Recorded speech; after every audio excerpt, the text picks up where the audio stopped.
Microphone. Oh, you had him, so you can hear him. We're missing Matt and You just can't hear through the computer? Matt's Yeah, I gonna can be hear you there when you online, said I that. think, and Now I'm you're not back sure out. about Brian. I think Aaron said that he was not. He's just not gonna come along. Brian will be. Oh yeah, you didn't get my notes. My note. I said you knew about that. Hold on. Well, Gotta I make tell sure you, we I got that. can, She had, so, Doc- Terry's working on we it. could see you could see us though. who's working there? Larry.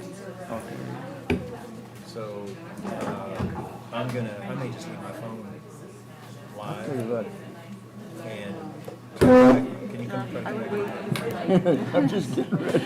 6 o'clock. We're waiting on Matt. We're gonna wait on Matt.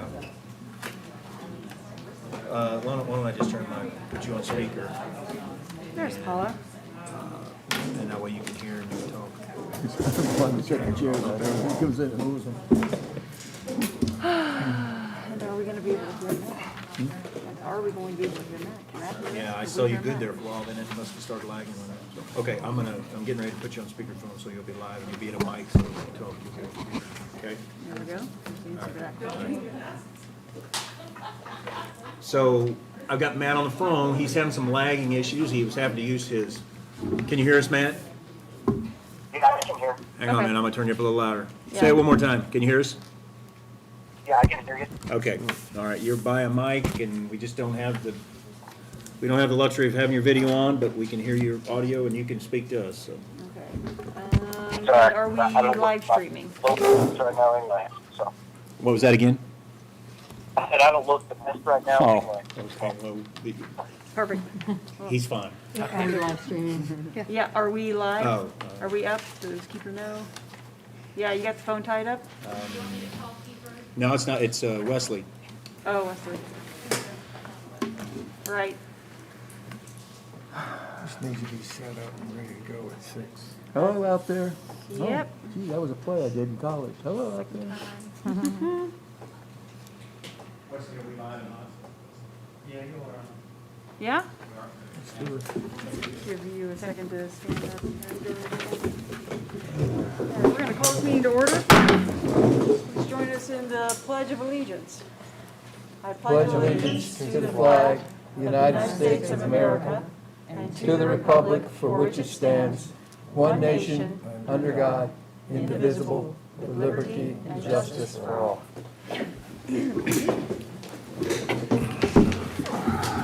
Need a motion to approve the minutes of the November 23rd regular board meeting, December 4 special board meeting, and December 8 special board meeting.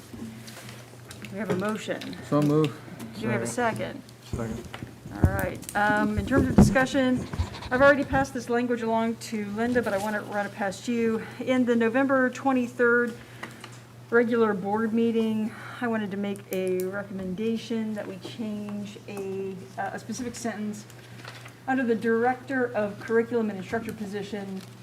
The current sentence that I wanted to change reads like this: the board would like to have teacher input on this position and asked Mindy Coslet to conduct a survey. And I thought, just for the sake of posterity, if anybody ever looks back at that, they might wonder, why didn't Mindy Coslet produce a survey for us? And so I thought maybe a better way to phrase that might be, the board would like to have teacher input and asked CTA to help it conduct a survey of teachers about the position of Director of Curriculum. Would that be an acceptable amendment to those minutes? That's it. Yeah? Okay. And Kirsty, I wanted to make sure that we paused in case there was any, you had talked about maybe wanting to change to the December 8 minutes? Yes, and during that meeting, we just didn't have, well, the discussion that we had, all board members agreed to support Mr. Burt's to implement activities and sports sooner than January 4th if he so chose and felt that it was safe for the kids to join back. So I think that we should add that, because last time that we overturned something for athletics, that it was in the minutes, so I think that we should treat it the same. So what's the proposed revision or addition? To add all board members support Mr. Verts to implement activities and sports sooner than January 4th if he so chose and felt it was safe for the students. Great. Now, here's my question. Do all the board members who are here attest to the fact that they so indicated this? Yes. Because I just didn't hear it at the time or see a head nod or anything from everybody. So, Because it wasn't an action item, but it was Right. the general consensus. was- right. But, so I didn't feel comfortable writing it in since I didn't hear it or see it from everybody. But if we can all attest that we gave some sort of explicit affirmation of that, then I'm fine with that. So that would be a second amendment then, right? Namely to the December 8th minutes. And Christie, you would be sure to get that Matt just specific said he can language join now 'cause he's to here. Linda. Thanks. Everybody okay with that? That's fine with me. Okay. Matt's so- having some issues here, so I'm gonna try to get him on. On yours? No, I'm gonna tell him that you can get him on there. Okay, so the motion on the floor is to approve these minutes So with. as amended. As amended. And we had our. Moved by a second. And we've got our second, so we're ready for the vote? Okay, all those in favor? Aye. Any opposed? Thank you. Okay. Now we've got we need a motion to approve the December bills totaling $660,066.85. Do we have a motion? Matt, if you can hear me, try to join again. Okay, Hey, there's Matt. Any additions to that or I anything? did. Not beyond what Linda had We had sent to us. supplement. Linda sent more. those 3 additional pages. Yeah. Motion made. So we got Ed making the motion. All right, I'm gonna try to join that now. Again. Do we have a Wait a second? second. All Okay, right. got one more second. Now, I think somebody had a question they wanted to ask about these. But let me pause and make sure we don't run right past that while Matt is Who had the getting. question? I think it might have been Matt. Might have been Matt. So I want to make sure that we give a moment. I certainly don't want to run right past it without giving him I a don't know. chance. I know why Brian's not here. Can you hear me from this? Busy. Yeah, I can hear you. Can you hear me? Yes. Okay, yeah. Well, he's way down south, so he has trouble getting up. That's right. Now I can just put him over in his seat. Perfect. Ellen, do you have contact with him? Huh? He's on now. Matt's with us. Okay. All right. Hello, Matt.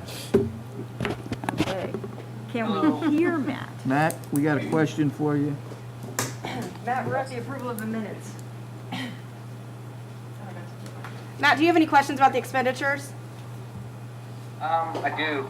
Okay. Well, it's on the summary though. It's not it's not on the bill. It's just on the summary. Okay. Is that what? Are we Is on that, that? are we on Yeah, there? we're there, Matt. Okay. We're not there. November, we had $5,500 for Excellus, and then on this expense, we got the other $67,000. I was just kind of wondering what the two were.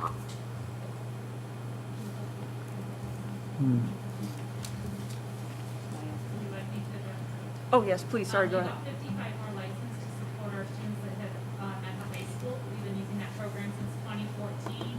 And then the next bill that is on this month's expenditure is for the 18-month contract we have with Excellus to take us from January 4th through June of 2022. Why do I not see that? Matt, can you, Okay, so- did you hear all that? Okay. Can you hear Yeah, I that? can hear you. Okay. Oh, wow. 5,500 then is, I mean, that's we more than once. I mean, We had 400. Can you say that again, Matt? I'm sorry, I'm having problems hearing you. the $5,500 charge in November, that would, I mean, that happens no matter what. That's what we're already involved in. No, we did not have, at that time, we had not made the decision to use it for our distance learners. Those contracts had probably started in October, and we got billed in November. And that was just adding on for some of our students who were utilizing it as a supplement in their regular classrooms and alternative ed and special ed. And so then we decided to go with the whole move it for our distance learners. So those licenses had already been purchased prior to us making that decision to move to Acellus for distance learners. So, and when does that run, when do those students run out, Mr. Burns? What? Well, So, a full year from the time of the license. yeah, so those are a full year license. So how many licenses do we have? Currently, we have 2,600 plus about another 115 at the high school. Well, it went from 400 in a hurry, didn't it?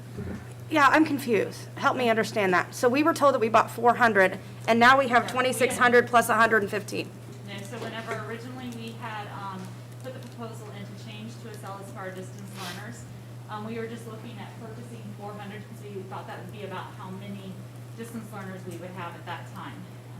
Working with Acellus, they came back and offered us a grant, and and that 400 license was only going to take us to June 30th of this current school year, 2021.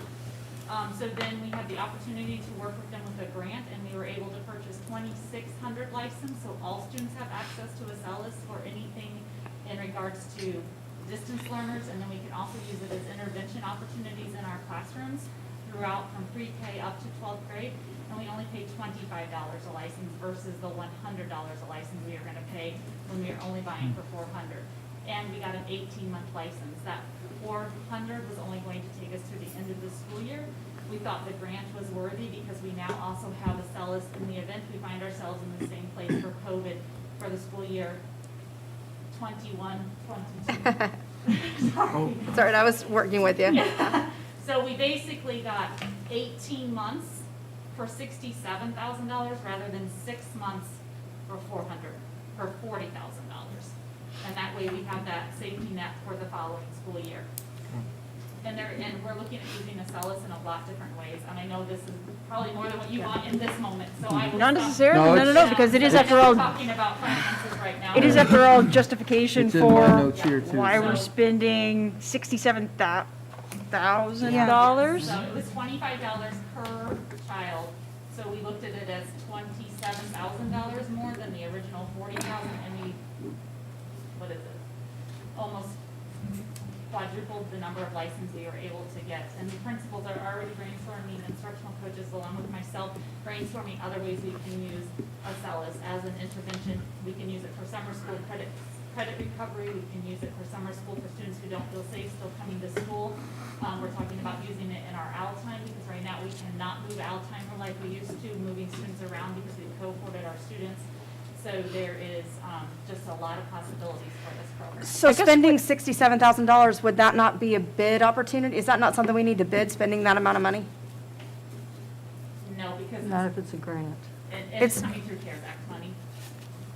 And it was The a grant. 67,000, okay, explain the grant to me then. The grant was offered to us from Acellus if we bought a district-wide usage license. It'd just be like if we were going out to purchase a textbook. We do not put out for bids. We look at different textbooks and decide which one is the best. This isn't a bid like buying a backhoe or something like that, or getting work done, Right. so. I think part of what we are, some of it, let me rephrase. Part of what I'm sort of like, about is certainly not getting the support for developing online curriculum, right? I have flashbacks to when you and I, Harry, were saying, this is going to be a bear. Developing online curriculum is much, much more time intensive and resource intensive than we thought was fully grasped by the rest of the district at the time. Yeah, it's scary. And it gave us pause and concern. So I have foreseen a moment like this coming. I think my question is, so it looks like we're doubling down on Acellus, but then that leads me in two different directions. One is, if we're using Acellus in these pretty substantive ways, are we using, and this is a question that bleeds over, but are we using Acellus curriculum? And are we purchasing curriculum that's going to supplant our curriculum. Now it's going to supplement it. So that supplementation takes the form of what? So online textbooks, I understand that. What else? What? It'll supplement, for instance, we know from the data that Dr. Mayer shared with us last, I believe it was last month. We've been in this room for meetings so much, I'm not sure what month it was.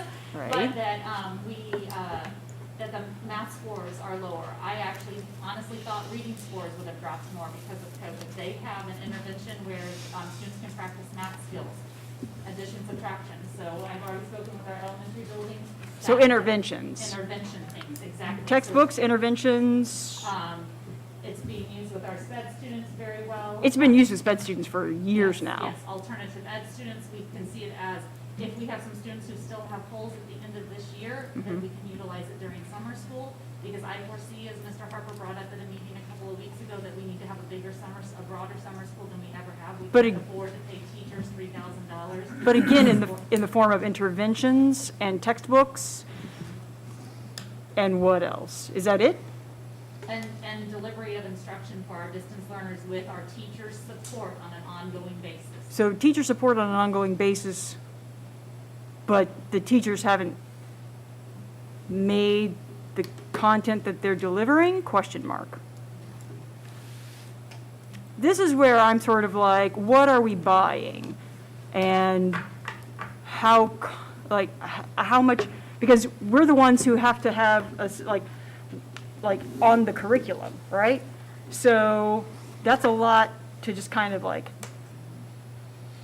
pop onto us, and we don't really know what the next steps are for ourselves. And I would be really surprised if any of the new folks had any sort of background on how we had used Acellus in the past with some of our title grants, right? So I think that's probably why you're seeing a lot of like, so what is it that we are doubling and 10 timesingly down on? I think it's an opportunity for all students to be able to have some personalized learning if they need it, especially with the COVID slide that we have seen, and that is nationwide, worldwide. Okay. It'll give some opportunities for us to double dip students if needed. If they are getting reading instruction from their teacher, or they're getting science instruction from a teacher, and there's some holes there, we can fill that with Acellus to make sure that we are doing that. We currently have teachers looking at their units of study. We have a way that we can go in and give a midterm review to see any holes that they may have missed in the first semester. As we know, we were in and out of school a lot, so that we could be able to help catch up if they were to miss anything from first semester. And it might be that they teach it in Acellus, but it's not in our curriculum until later in the year, and so we can have teachers comparing those things.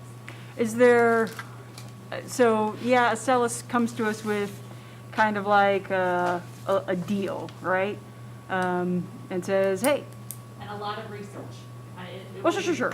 A lot of research, a lot of very positive research. We'll continue that conversation some other time. This is not the time or the place for that. That's all right. We've got We've got other things to talk about. So let me just bracket that off. Where was I going with that? Now, I did, while you get your thoughts, I did Yeah, notice thanks. on the Acellus, when I went through their list of programs, they seemed very, very strong in one of the areas that I'm interested in, the vocational area. Very strong. And I just noticed, if Callie looking at that as to, Callie's actually taught all their ag classes.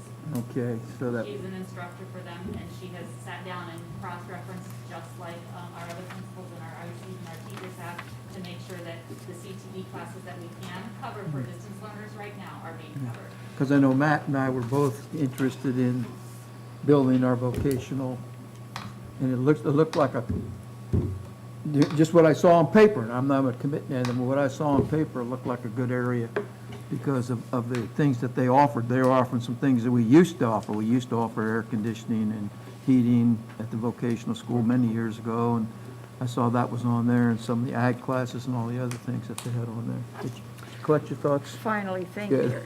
Okay, so I think that there was a common misconception. Please, other board members, correct me or contradict me if I am not representing your opinions and perspectives. I think there was I have overheard a misconception that, I'm speaking here as a teacher. We were told that we had to be that we essentially had to go with Acellus because the board would never, huge heavy quotation marks around this, the board would never pay for more expensive alternatives or other programs. Never discussed in an admin meeting. Cool. Never released into teacher Great. conversation. Then my question is, are we sure, so yeah, Acellus comes to us with a nice deal. They say, hey, you put a little in, and look, we've got this better opportunity, we happen to have some grants, and this is all gonna work. Have we, I mean, $67,000 it might be a deal in this context, right? Should we also be looking around for other opportunities, other programs? The other opportunity for us to help alleviate some of the stress that was on teachers as well as assisting our students who, a lot of the feedback was, I'm getting 7 emails a day, I'm in 7 meets, it's a lot of places to go. The other option that would be I would say the most efficient option to make a change by January would be putting all those students in MOCAP, and at this time, that would be about $900,000, which equates to about 11. I guess, no, you're a step ahead of where I'm at. What I'm saying is, yeah, we've spent $67,000. My question is, like, okay, so, and I'm not even necessarily saying right now, put the brakes on where we're going. I'm saying that, hey, we got a good deal with these guys. There's a little bit of me saying, like, man, if we were going to spend $67,000, was there another source of e-textbooks? Was there another source of interventions and things like that? Or even at this moment, is there now something else that, for a similar price point, might give us even more access to different kinds of programs and things like that? And part of the reason, again, that I'm bringing that up is to dispel any sort of myth out there that we aren't willing to pony up for high-quality things, but we do want to know that we're getting high-quality things for you guys.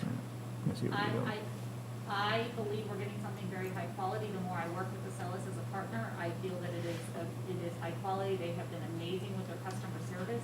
This was brought to the admin team because of the success we have had with our students in the high school, and as a way that we could still involve our teachers in supporting our students as well as providing them with instruction that was not directly always coming from our teachers due to what our admin team heard from our teachers is that you were right, Dr. Meyer, it was a lot more than they ever anticipated, and you and I had that conversation in May or June, I can't remember when it was.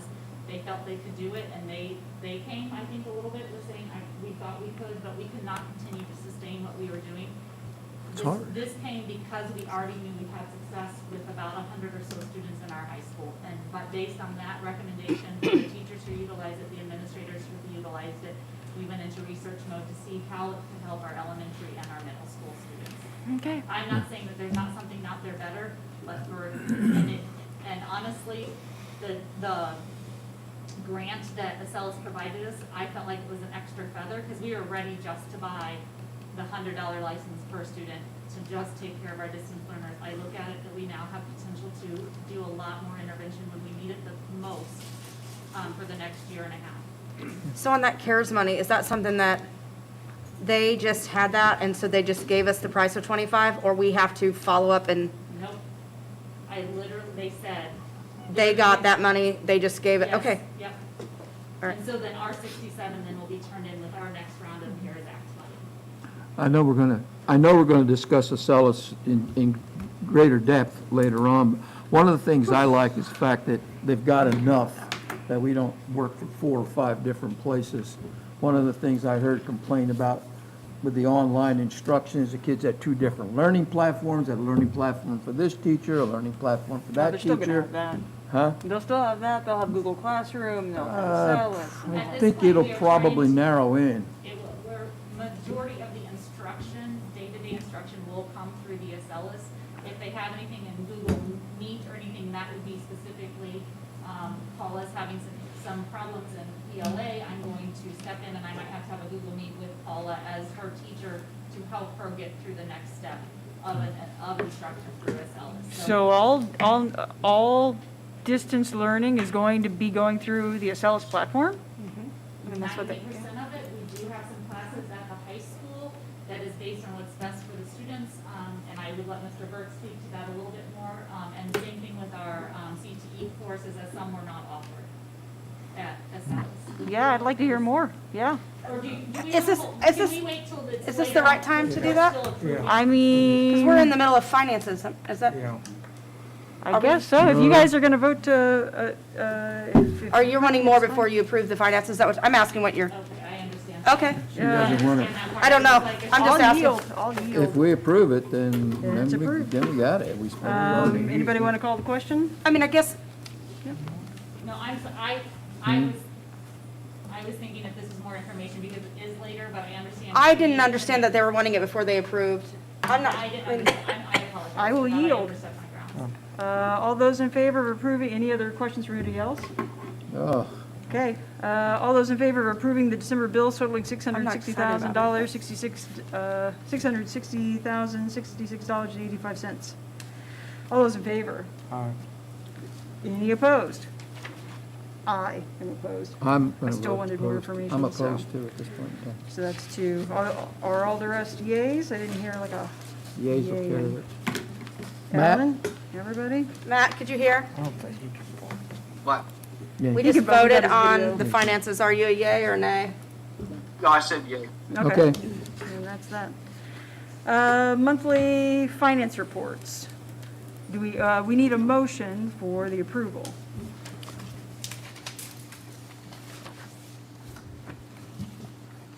Anyone gonna move to approve the monthly finance reports? I can't, right? I didn't see it. I'll make a motion. Yeah, I was gonna say, Oh, there we go. Eddie is first. Who's got a second? I'll second. All right. Alan's gonna second. And all the, any questions? All those in favor? Aye. Aye. Matt Any said aye. opposed? Yes, Matt. Any opposed?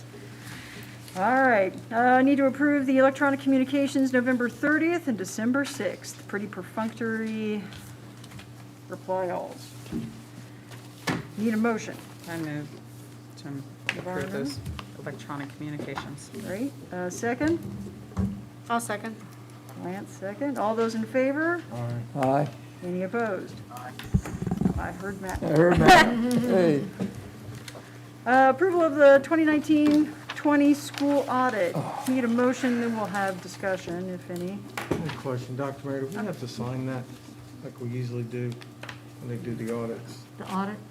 The Yeah, board has to, I haven't signed it. You will sign the signature page, yes, in the, well, in the front of the budget packet, that's what you sign. But you don't have to sign it for the audit. Yeah. I got to approve it. This isn't the other one that's going on. Correct. Okay, that's fine. Need a motion to approve this school audit. So move. Got a second? Second. Okay, any other questions, discussion? My question was, so they noted that it was submitted late. Was that just because of the COVID shutdowns? There was a portion that we submitted late last year. And I asked Linda the same thing, but it was resolved this year. Okay. And he put a note in the back that it was resolved this year. I didn't saw get that to the back yet. he didn't, Yeah, I was he confused confirmed. also. The firm didn't think that it was a problem, but they noted that it was late. And I thought, well, that's new for the first time in this audit. So, any other questions? For the new folks, this is, yeah, pretty perfunctory stuff. Call a question. Call a question. All those in favor of approving the 2019-2020 school audit? Aye. Aye. Okay. Any opposed? Great. And now we need to adopt the regular agenda as presented. I have no other changes. I'm anticipating no changes. Anyone want to make a motion? I move we accept the agenda as presented. Second? Second. Matt seconds. Matt second. All those in favor? Aye. Any opposed? All right. Keep it moving. Reports. Dr. Lorenz. Pretty short report this month. As I mentioned to you earlier, we worked back and forth, and I know we have an action item later about the sod repair on the football field, but we got that price back to the original price, which was $74,123, which is covered by our music insurance. And then we'll be talking about the $26,500, which was the original price to add an irrigation system in that action item a little bit later. I also, that same company it has provided me information with, and I passed this out to you, and I gave you a hard copy tonight just in case you want to look over it. I don't need well, I guess I need an answer this evening if you want me to pursue this, but they have given us an alternative solution to what I had bid before, what I had bid out before on the track bids. So the sod situation, they can do that, weather permitting, more any time between now and spring. The track piece wouldn't actually be able to be, if we decide to move forward with it, that would be more of a spring project. Terry, But are they if we- gonna fix the sprinkler system too? Yes, That's what if, we do. in that price, that's what you'll be agreeing on that, if you agree to that amount that we talked about before. But on the other piece, the track, basically, I'm giving you that, to think about that, either, no later than February, maybe January, we'll see, but these are two alternative ways to fix the track. The original one that I gave you, which was that one that ran over $500,000, was basically a complete rebuild. They basically stripped it down, tore it out, took it back down, put probably a layer of base and 2 layers of asphalt.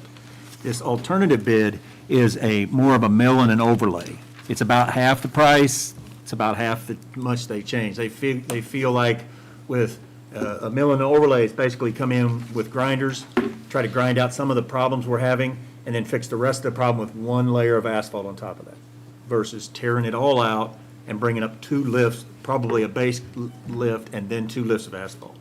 Basically looking more or less half the price that we were looking at before. How So- long is, I'm sorry, Go ahead. how long is that anticipated to last? He told me, because that's what I asked him that, he said that, and I don't know what his age is, but he said it will outlast either one of the 2 of us. I said, well, of course, I'd need that in writing, how much we can actually, the time we can get. He told me that if you just did a spray over the top, which is what I anticipate that probably happened before back in 10, he said those usually don't last 5-6 years. I said, that's about how much ours lasted. He said a full, heavy used track and a full start from scratch, you're probably not looking at 10 years difference. You're probably looking at 20 plus on something like he's talking about versus possibly 30 plus on something. But I will get that information to you as well if you want me to pursue this. It's enough of a change in scope of work that I will have to rebid the entire thing out. Think about it over the holidays. We'll come back fresh in the first of the year, We're just think so. talking the track, not the. just the sod. track. The sod's a done deal. The sod is a done deal. Two I mean, separate pieces. Yeah. Well, I know that track was done maybe 2011 because we had just had Right. that done. They painted 2012 on the track. Right. Well, Spray paint. and then we spent money, $11,000 or $12,000 to make patches on it that lasted about 3 weeks. So, One thing that's on there that's different, and I don't know what he called it, but there's a, where's it at? Somewhere in there, there's a,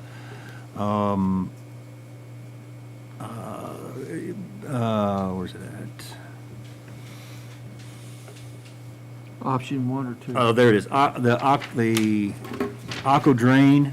oh, yeah, There's a sorry. drain system that, that's a different from the original. The original was just a curb running around the inside. That Aqua Drain is basically some sort of drainage system that runs the complete distance around that to allow water to get there, go away, and go down into the system. So that is one other piece. A lot of the other things are the same. The primary difference, like I said, complete rebuild versus mill and overlay. So that's what We we'll. already have a drain around that track. That's, yes, I know for a fact we do. yeah, we do. The water just doesn't go to it because the dirt work is not bring the water to it. The drain basically sits there and the water basically goes somewhere else. We're gonna have to dig that up, redo it all. Well, we have to get the water, we have to get the when we put this in, especially, yes, we have to address the dirt issue to bring the water to the drain. Right now, the water is at a place where the drain is at a place the water can't get to. But that will be addressed in the lead up to whatever we do with the track, because we have to If we do don't some fix dirt. that, we're going right back to where we were. Correct. And more to fix. So anyway, that's the one, which is a sod, you'll decide on in a minute. The track repair, that we will think about over the first year. I'll bring it back to you either in January or February. Okay. I do have another question, yes. sorry. So being optimistic here about having a track season, though, if they have to start in the spring. Correct. That would be right during the track season. And we can always decide to wait and do it in summer. I mean, it just wouldn't be able to be started until the spring. So Okay. we would, if that was the case and we didn't want to disrupt any of that, then we would hop over and do it over the summer. Well, they're not gonna be using our track during our track season anyway. Well, they use it every day for We'll practice. practice, and then I think they have one meet. I mean, where else are Yeah, they gonna the- practice? Valley, We can, Where? Valley doesn't have a track. They don't, they took theirs out, so they they're don't. using. no, you, And Valley uses our track. Valley's track team, am I correct on that? They use our track in the spring also, so, yeah, we can choose to do it whenever. We just can't, Okay. they wouldn't start a project like this until the spring at the earliest. Okay, I just wanted to make sure. We could do it Yeah. in summer, that we could do it in understood. the fall. I mean, we can do it whenever you decide you want to do it, but, Okay, so that's a good question. thank you. Let's see, But before you go on, I thought you did a good job on this, Dr. T. We're so Yeah. quick to Thanks. criticize here, is that? Thanks. I wanted to say good job. The playground out here is complete. Every time we have meetings, you can't see it because it's dark. yeah, The only thing that's not in there is a sidewalk over to it. I'm going to let it settle in over the winter, and we'll address that in the spring sometime. Craig wanted me to let you know that he had investigated and purchased all they had, which was 5 air filtration systems for retrofits for buses.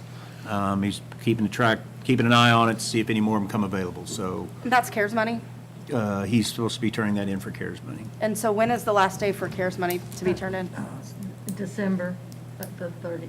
But the CARES money from the county is the last CARES money there is, and we got the check, or I got the call that we would get the check today. Awesome. So they are, in my report, they're dividing it up equally amongst the schools, the remainder. The remainder of it? That's awesome. Good. That's great news. That's all I have unless anybody has any questions. Thank you. Good job. You said this. All righty. Thank you, Dr. Lorenz. We're going to turn it over to Dr. Mayor for superintendent report. Thank you.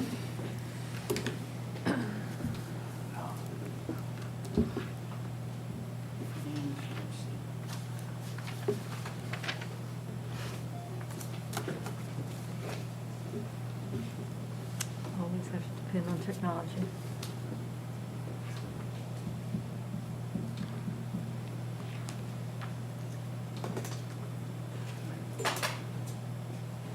Thank you. I wanted you to be able to see it because it's seasonal. It's warming up. Why don't you wait and see? All right. This evening, I wanted to begin, Terry, you're going to have to help me here. I don't know what that is.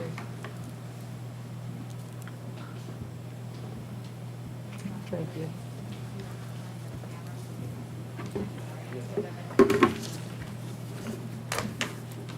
I wanted to begin to start talking about coming back to school on January 4th. That is a question that everyone has on their mind. So on the 4th, we are going to be returning back to school in Phase 3 of the current returning to learning. And then if the changes are okayed here this evening or over the weekend, then we will look to see if there needs to be anything put in Phase 3. But for the most part, what's in Phase 3 will remain there, even though there may be changes, and that is 4-day on-site school week for students, with students at school Monday, Tuesday, Thursday, and Friday. Wednesdays remain the day for deep cleaning and catch-up collaboration. Marshall High School will be operating on an AB schedule configuration, and any of that information will be available to parents and students if needed. And teachers and administrators, as before, will be on campus 5 days a week. So Beaker Middle School is going to be joining the rest of the campuses, except for the high school, in 4 days on site. They're not going to go block. They're not going to go block right now. We feel that with all of our mitigation strategies that we have in place, things will be going better in Beaker. We think that with the new ways that we're looking at quarantines, for example, that we'll be able to hold school and hold it well in Beaker. The classified staff will work regular hours. That shouldn't be a surprise. Everyone is in the building, so classified staff will be there like always. Moving into the rest of the Returning to Learning plan, we know that we have to be careful because in the United States, we have 17 million cases, but if our country had the same spread rate as Marshall, we would have 37 million. We have a huge spread rate that is much more than the national average here. So our Returning to Learning plan is trying to address that. Our committee deserves such a thanks. We have long meetings with no pay. I put little pay, but that's really no pay. Our meetings have been just at about 3 hours long each, and they're very, very, they're quite intense and they're very detailed. So I have to thank that committee. They've been working really hard. Jim Paprick and Travis Reed were the authors of our new formula. We thought that it was really an impossible task to assign numbers to in the formula for things like hand washing and social distancing. They were able to figure out ways to add, to quantify that type of activity so that in the formula, we were able to address those and make sure that those things were counted. We just didn't know how to count them before they came up with the brilliant formula they came up with. They realized such things as long-term care residents, our residents in nursing homes, who are very, very susceptible to the disease. They, however, don't usually spread the disease. They are in a place where there is no real coming and going. They don't really spread the disease. However, there are individuals who work in those facilities, and they then have to go out to the community to go home and shop or whatever else. So although we don't count those cases fully, we count those as 75%. So I thought that was a brilliant way to think about that. Those were types of things that we hadn't even considered to put into the formula, but it really did make a lot of sense when they explained it. They also then explained that new positive cases for Marshall school students would be at a higher rate, that it would impact our schools and impact our percentages much higher and quicker and in a heavier way than other out in the community cases. So they gave a number to the positive cases for Marshall students also, and that was 2.25, I think, Jim. But the formula is a good one. I was it took me a while to understand it, but when I did understand it, I was so impressed with the things that they had put into the formula so we could see the full picture. Because we were just saying, well, what if this and what if that? The formula, to me, took in account everything we needed to make solid decisions. So I really appreciate what they did. Here is the transition table, and we are going to continue to work on this table. This is a simplified one, and I just wanted to make sure, it looks like I have not, that I misspelled this, but anyway, it's just a spacing, I think. We are going to continue to work on this to make it more clear and more understandable for all of us, but the main thing that I want to talk to you about is that these numbers from this formula are totally different than the numbers that we had before. Before, our threshold to move into the red, into phase 4, was a 12.6. As you can see here, it has to be over a 6.467. That is not the same number. It is, you cannot calculate it the same. You can't even compare the two. We'll have to get used to new numbers and new ways to look at these. So here is the breakdown for all of those. That means that this, of course, is our average, has to be below 0.647 over 14 days. He does have a way to calculate it over 7 days also. But we will be disseminating this table and this formula, explaining it, making it so that it's simple to understand. As you can see, the calculations will be made on Thursday from the numbers that we get on Wednesday from the health department.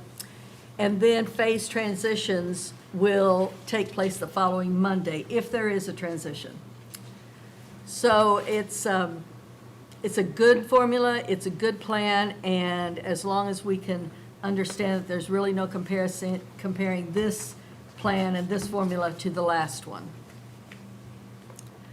Speaking of CARES funding, the Saline County Commission has done a wonderful job for us, helping us to write our grants so that we could receive the money from them, making sure that we knew exactly what we were doing and how we needed to do it. So the Saline County Commission, so far, we have received, as our phone call today, $661,520.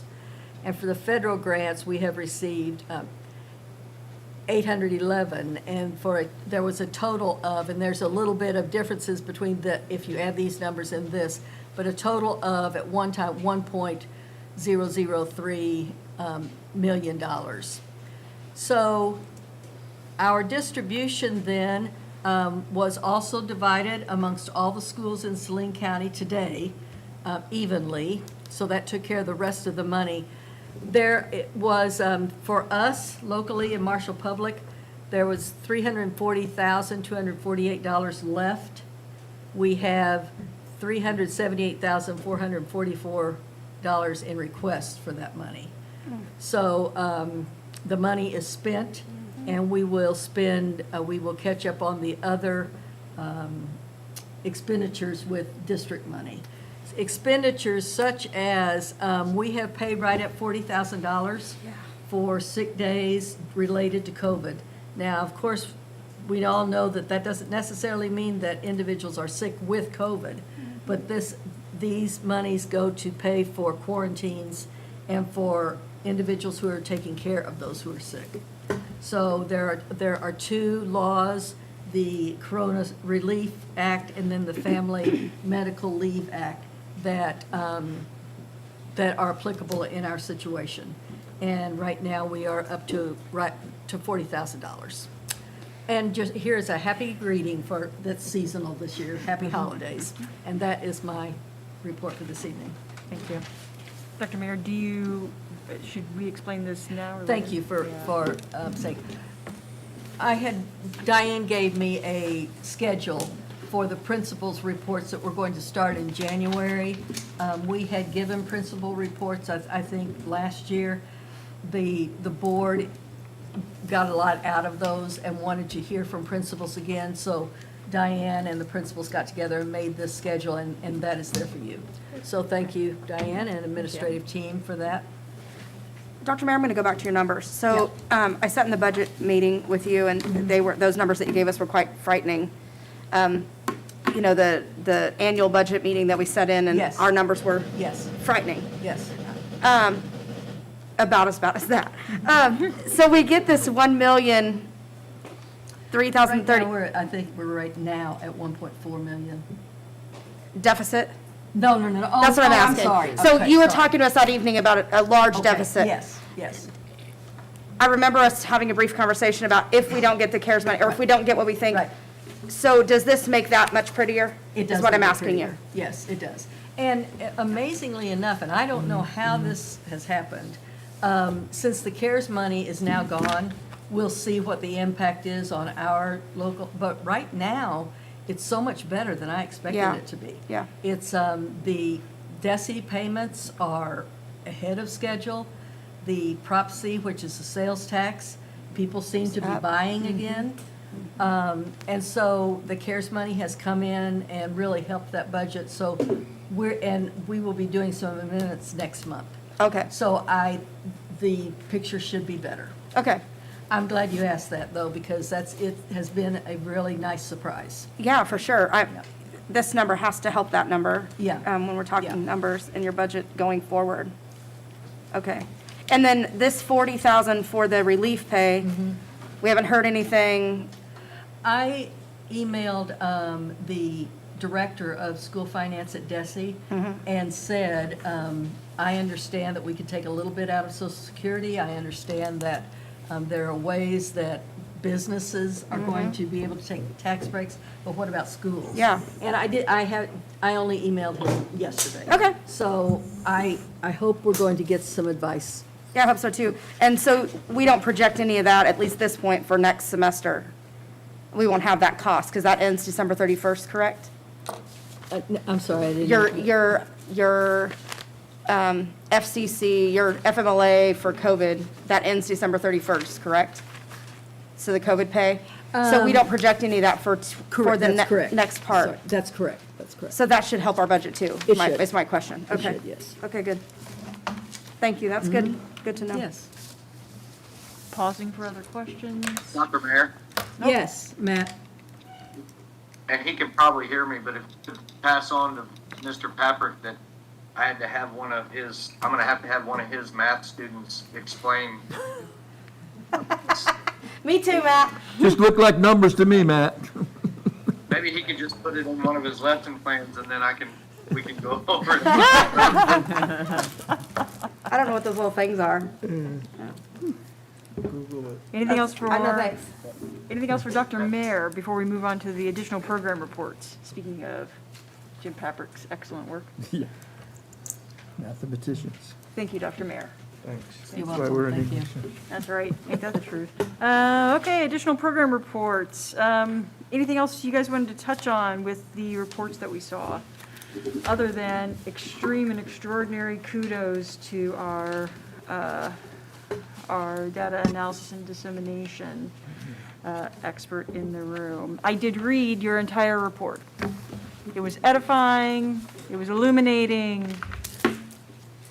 Thank you for it. Just look like numbers. Those are not the words I would have used, but, It was good. Thumbs up. yeah. He really did an incredible job on that formula. It's amazing, but It is amazing. Yeah. He and Travis understand it, both, but- I didn't even point Travis out. I wanted to, so we had there was just one little thing tucked away in the Eastwood report. Where's Amy?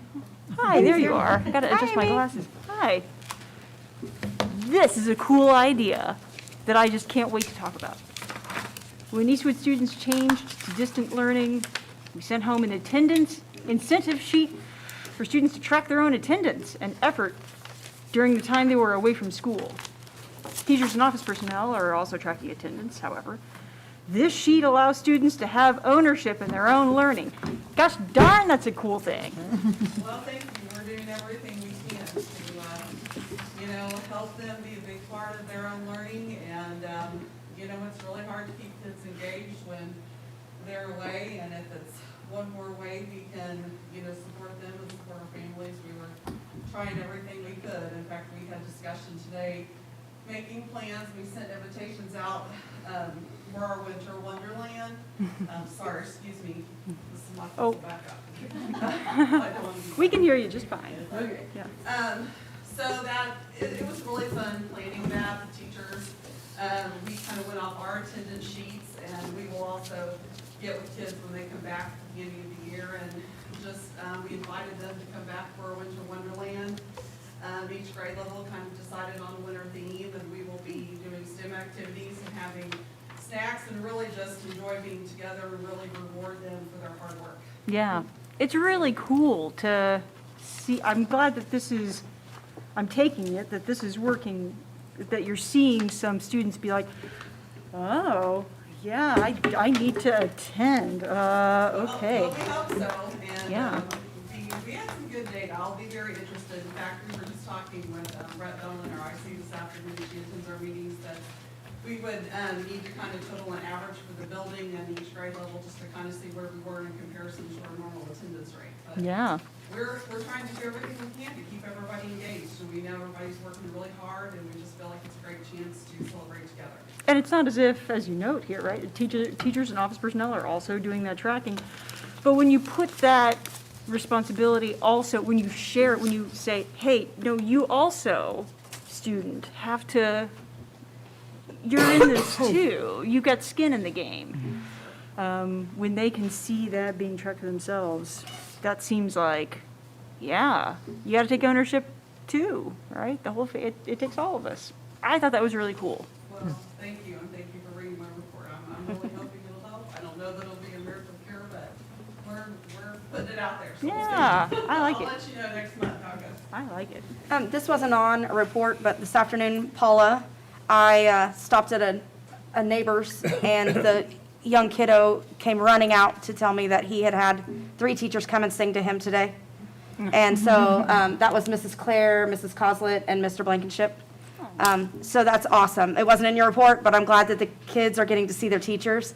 I think I had in there, which has changed now because the numbers keep going. Yeah. But I think whenever I put it in there, we were at about 50 home visits, that Ms. Jacoby and our resource officer or some other people, just kind of depends, to go and visit students that are either A, doing their job, doing a good job, or B, like, hey, we're Need it. getting on, doing what we're supposed to be doing. So I think it's pushing closer like 75 now. Yeah, I know the teachers are missing the kids, but the kids are missing the teachers. So he was excited that they had gotten to see him.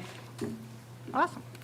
I do want to compliment, I like the format that is done on Benton and Southeast. I really liked seeing the attendance and those, just the structure of this actually was very informational, and your reports were very written well. They were.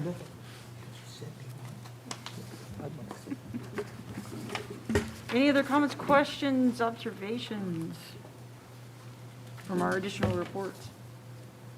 Okay. Then let's move on to old business. We're here to talk about accepting the bid from Mid-America Sports Construction for repair of football field and new irrigation system. So, Dr. Lorenz, I think I shall toss this back over to you, yes? Just real briefly, I did mention to the board, but I'll just say it out loud here. From the time we originally talked about it this past summer to when we were ready to do it, the price jumped up, I don't know, it jumped up plenty. $6,000. $6,000 or $7,000. And so we had several discussions, and he had, honestly, what happened, he had shifted that increase and tried to put that in the drainage system. And when he realized I wasn't going to go for that, and he realized by about the second, when we settled it on the third phone call, but by the second phone call, he realized I understood that the threshold of $75,000 was going to force him into paying a different scale for his workers. And I knew he was trying to move us slightly. It wasn't dastardly, but he was trying to, he was experiencing a solid increase. There's no doubt he experienced a price increase that he ate. So, the total amount, what it was when we talked originally, $100,623 was the amount that we had talked about before. I think it's a good price. That's sod and irrigation. Sod and irrigation, that's a total combined price. So it's $74,123 for the sod, which music insurance is covering. And then it's back to the original, what we talked about before, that we had kind of agreed in kind that at the time we do this sod, we should replace this failing irrigation system, and that cost to us is $26,500. Making the total project of $100,623. And I recommend we move on it. I think you did good on that. Okay, so then we're considering which version of that? Is that the options? No. That's a different project. That's a That's for the track. That's the one that's the one you're gonna think about over Christmas, over the Yep, holidays. Yep, let me draw a nice little When you have line. nothing else to do, you're gonna think about tracks. Okay, Sounds awesome. I'll make a motion, we accept the $100,623 bid. I'll second. further discussion? Dr. Mayor, that 26,000, we have that somewhere to use? The 26. The 26,500 we'll need to put out for Oh, the yes. irrigation we have? Yeah, Okay, in our maintenance and groundskeeping budget. okay. And Say what? the 74,000, that will come back to us from insurance, right? Correct. That's a wash, yes. 74,123. Okay, okay. So out of I thought pocket I is heard- 26,500, Matt. Did he catch that price out of pocket? Good deal. Did you get the out-of-pocket price, Matt? 26. Yeah, the 26 for the irrigation? Correct. Yeah, yeah. 26.5, yeah. Further discussion, further questions? Call a question? All those in favor? Aye. Aye. Any opposed? All right, motion passes. Okay, Good stuff. I'm going to turn it over to Harry here for distance curriculum discussion, a few notes about that. And I will, Yeah, see if we got to the board. Yep. These are going to the board. Basically, some of it was already discussed tonight with the Acellus and some of the other things. We're talking about the curriculum. And for the community out there, we're just getting started working on this. I've talked to Diane. Diane's got her people working on this. And I like to say these are things they probably would have done anyway, and you probably were already starting them before the board got involved. I've broken it down into 5 places of things that I want information on. Board, sort of, we're just getting started on this. Where do we stand in reference to COVID? Are we behind, and how are we going to determine what we're behind? And what we're going to do for those areas that we are behind. And I heard positive things tonight. I've heard positive things out talking in the community about some of the kids too. That's one of the areas. And I know you've already started working on that one, Diane. Online instruction, distance learning, how successful is it? And what's, we could do a postmortem, but for some of the things that went bad, and we all know some of the things went bad, but we just need to see where we can go in the future, and that goes all the way down to item number 5. I do have another one on here that I did not get to talk to you, Diane, is how close is our current curriculum to being complete? That was on there, Mr. Carroll. Huh? Yeah, that I'll was share on it. there, Mr. Carroll. I don't know why it's, I don't think it should be hidden. Yeah. High school and version is rather lengthy. Yeah. So, No, it's- Ms. Gudrew and Mrs. Callahan were working through that. I think it's complete. When you're ready to have that meeting with us, the outline you gave us, we have answered the best we can, and we just need more information. And then we'll throw some additional ones out there as we do it. And you and I talked about how we would do there. But the question is, how close are we to our current curriculum to being completed? What do we have to do for that? And we talked about that. And then the last one, the other one, definition of the current position. I believe Matt's talking about that in this separate thing. And then the other one I had here was on Acellus, that the future seems to be made, but we need additional information, and we started getting some of that tonight about the company, the courses, and where they line up with our curriculum. And I meant to interject when we were talking about it, but we decided to stop. You did say something about our teachers are going to be administering Acellus, and I did like that part of it. I don't like to see it just turned over to somebody on the outside. That's personal opinion, that's not board opinion. I will, if I may. Yes, I please. would like to say that whenever we started discussing Acellus as an admin team, that I know lots of people in my role all over the state, and I called them and I suggested this idea of having our teachers work closely with our students with Acellus, and they said they had never thought of that, and they wish they would have, because they think we will see even better engagement and I don't want to say completion, but progression through the program as we move through it, because our teachers are going to be monitoring them. That's what is going to be not only offering distance learning for our MCs on Wednesdays, but we will also be monitoring our Acellus distance learners I was surprised that got a lot of people contacting me, a lot of people interested in this and wanting to help out. So I'll get together with you on that in the future. And we'll see where we go from here. And board, this is preliminary stages. We're working on this, and it's something that probably would have done anyway, but I am. And I think my team is ready to meet with, Dr. Meyer and you, Mr. Carroll, probably, obviously now after the new year. They've been working very hard at collecting all of the stuff and getting that ready for you with your preliminary questions, and we can be glad to take more at that time. And move forward to what your goal is of moving back to what the policy says of a review. I hate to say. And teachers and parents. I hate to say this publicly, but I'm kind of defining my goal in reference to the rest of the board as we go. We're not sure where we're going here. This is uncharted. So we'll see where we happen. Okay, boss, I think I'm done. Cool. Yeah, hey, board members, if you guys still have, if this perks up more questions for you, you want to be quick in getting them to me and Harry, because we do want to, not linger forever. In fact, a couple of board members, things are already in. Well, that's exactly what the I case. just gave you. Yeah, so, but if you have any others, now is the time to present them to us so that we can get you some answers, all right? Can I? Please. Diane, did you say we would excel it in the SPED program as well? Yes. SPED program, yes.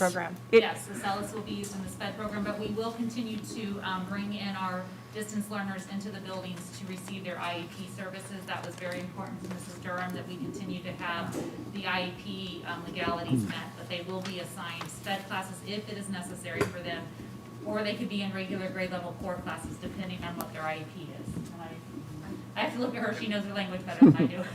No, that's fine, and she's probably kind of excited about being able to use this, because if I understand it right, it can kind of be catered to a child's specific needs in that program. Right? Very much. It can be any student, it can be, but it'll be very helpful for our IEP students in the areas that they need that support. Yes. Okay? Hey, Matt, I'll email what I gave to the board, a little more detail with questions and things like that. I'll email that to you tomorrow. So You all done it? It's all done. part of the reason that we're, doing all, trying to, having any sort of distance curriculum discussion, part of it is, there are a lot of moving pieces and things move fast, right?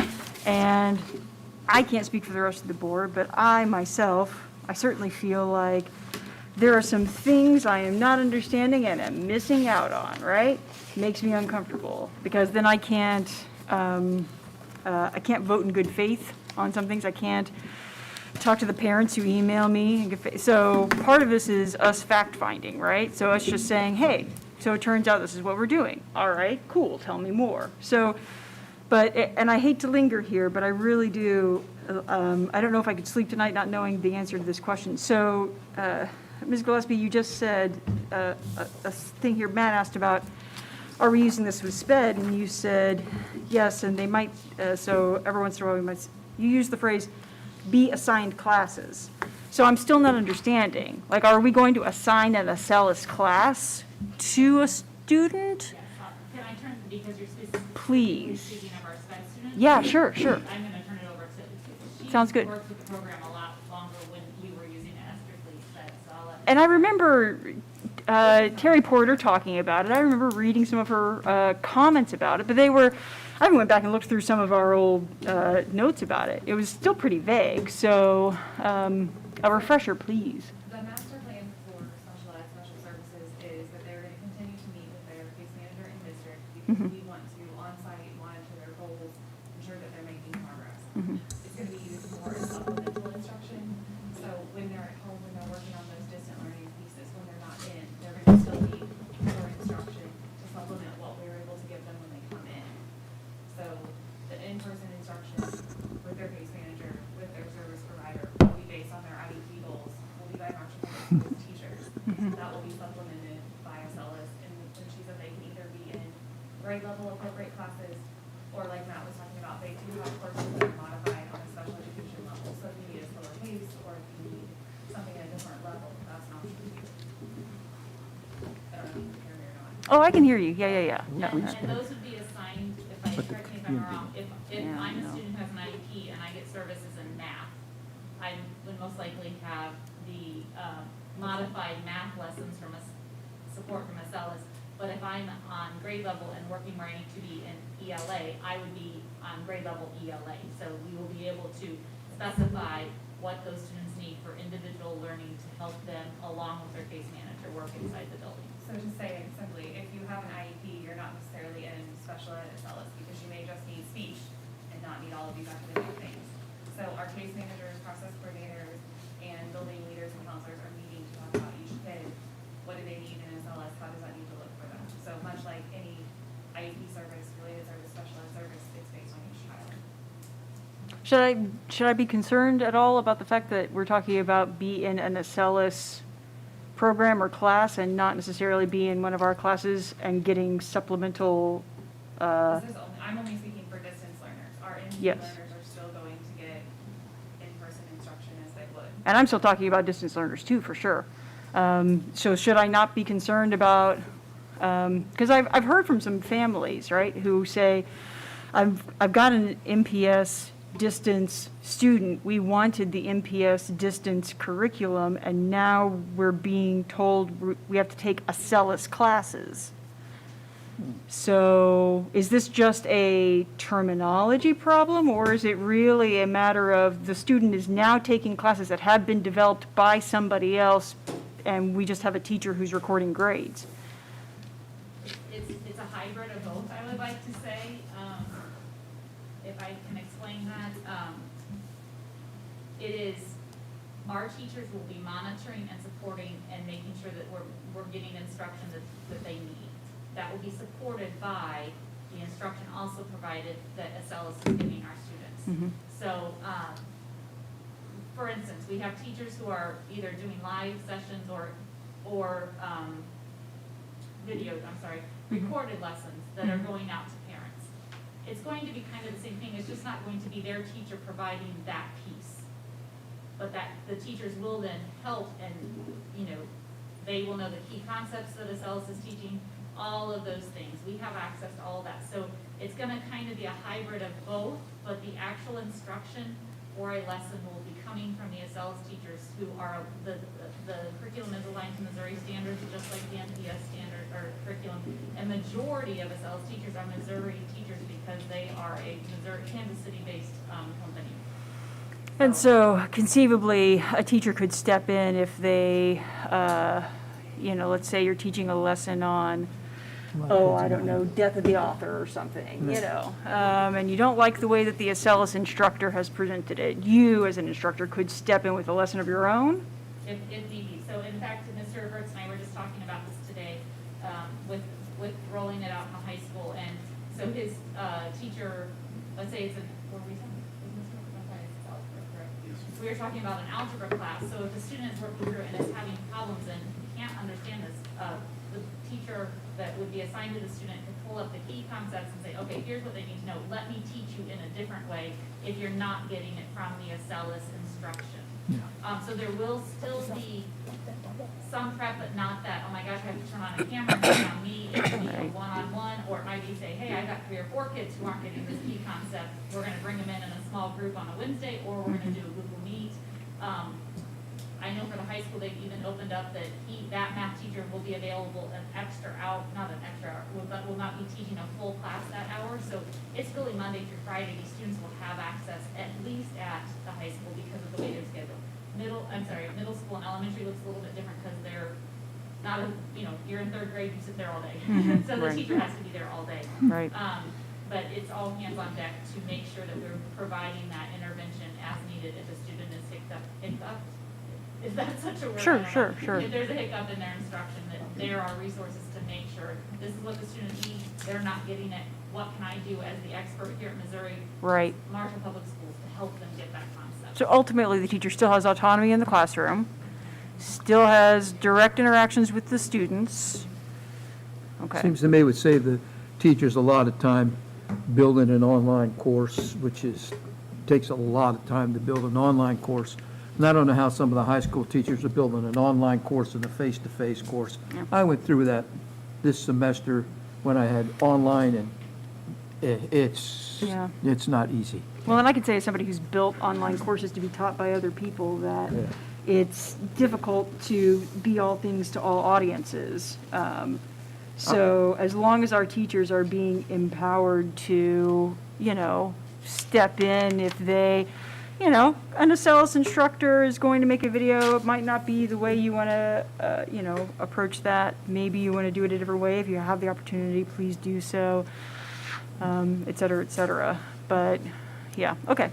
This seems- So Okay. administratively, when we talked about Acellus coming in the Returning to Learning Plan meeting, we talked about we were going to need some PD for our teachers. Yep. And then that kind of was, I'm assuming, my understanding was that was going to happen this week.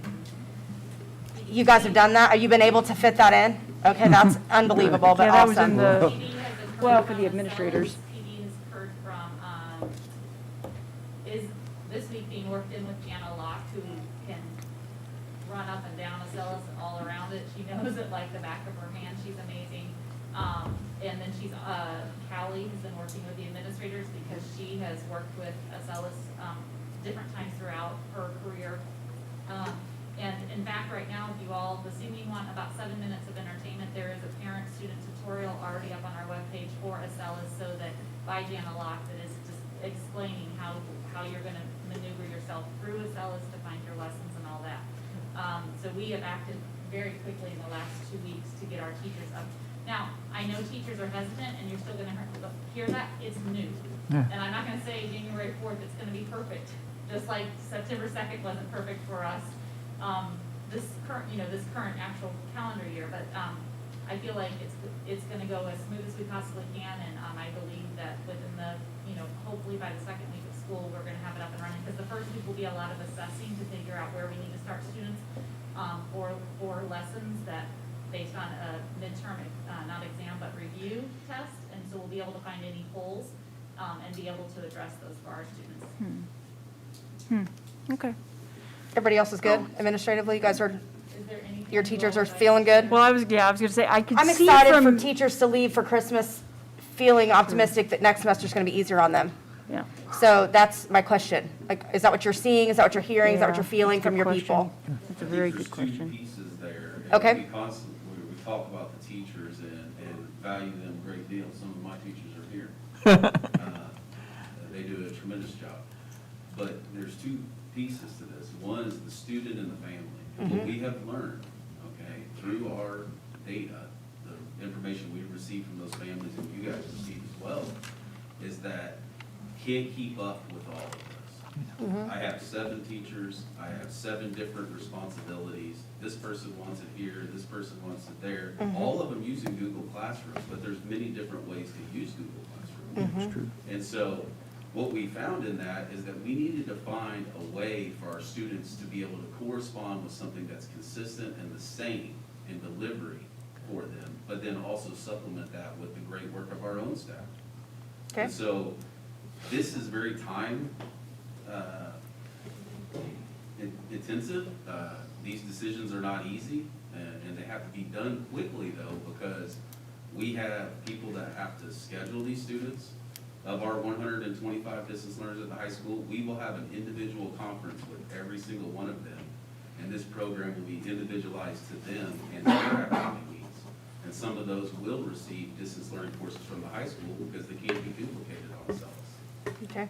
And so that's why. It's not just to make it more manageable for our teachers, but we found out very quickly from our teachers, personally at the high school, that this is not a sustainable model to do all things. I can't be there to provide that support that student needs at distance when I have students right in front of me for my attention. And so one thing that Acellus offers is individualized instruction and feedback and direct to the core content areas that to supplement a hole that they have in their learning. So provide additional instruction, which normally you would be waiting for an email back from your teacher or a video conference or whatever, and it may be the rest of the day. And we don't want that for our kids that are at a distance. Good. I'm glad I'm glad you're feeling good about it.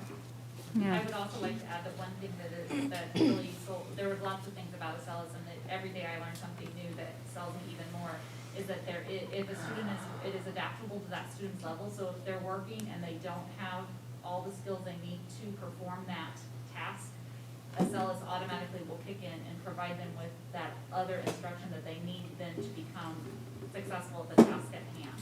So it's not, this is how we're all gonna learn. It is, oh, we need to come and do something else before we can get back up here. Or if they're accelerated, they're gonna take them to an accelerated level of learning also. So it is adaptable to the student. Good. This is where we thought education was They have going to over be going many years ago. 984,000 videos to support their instruction.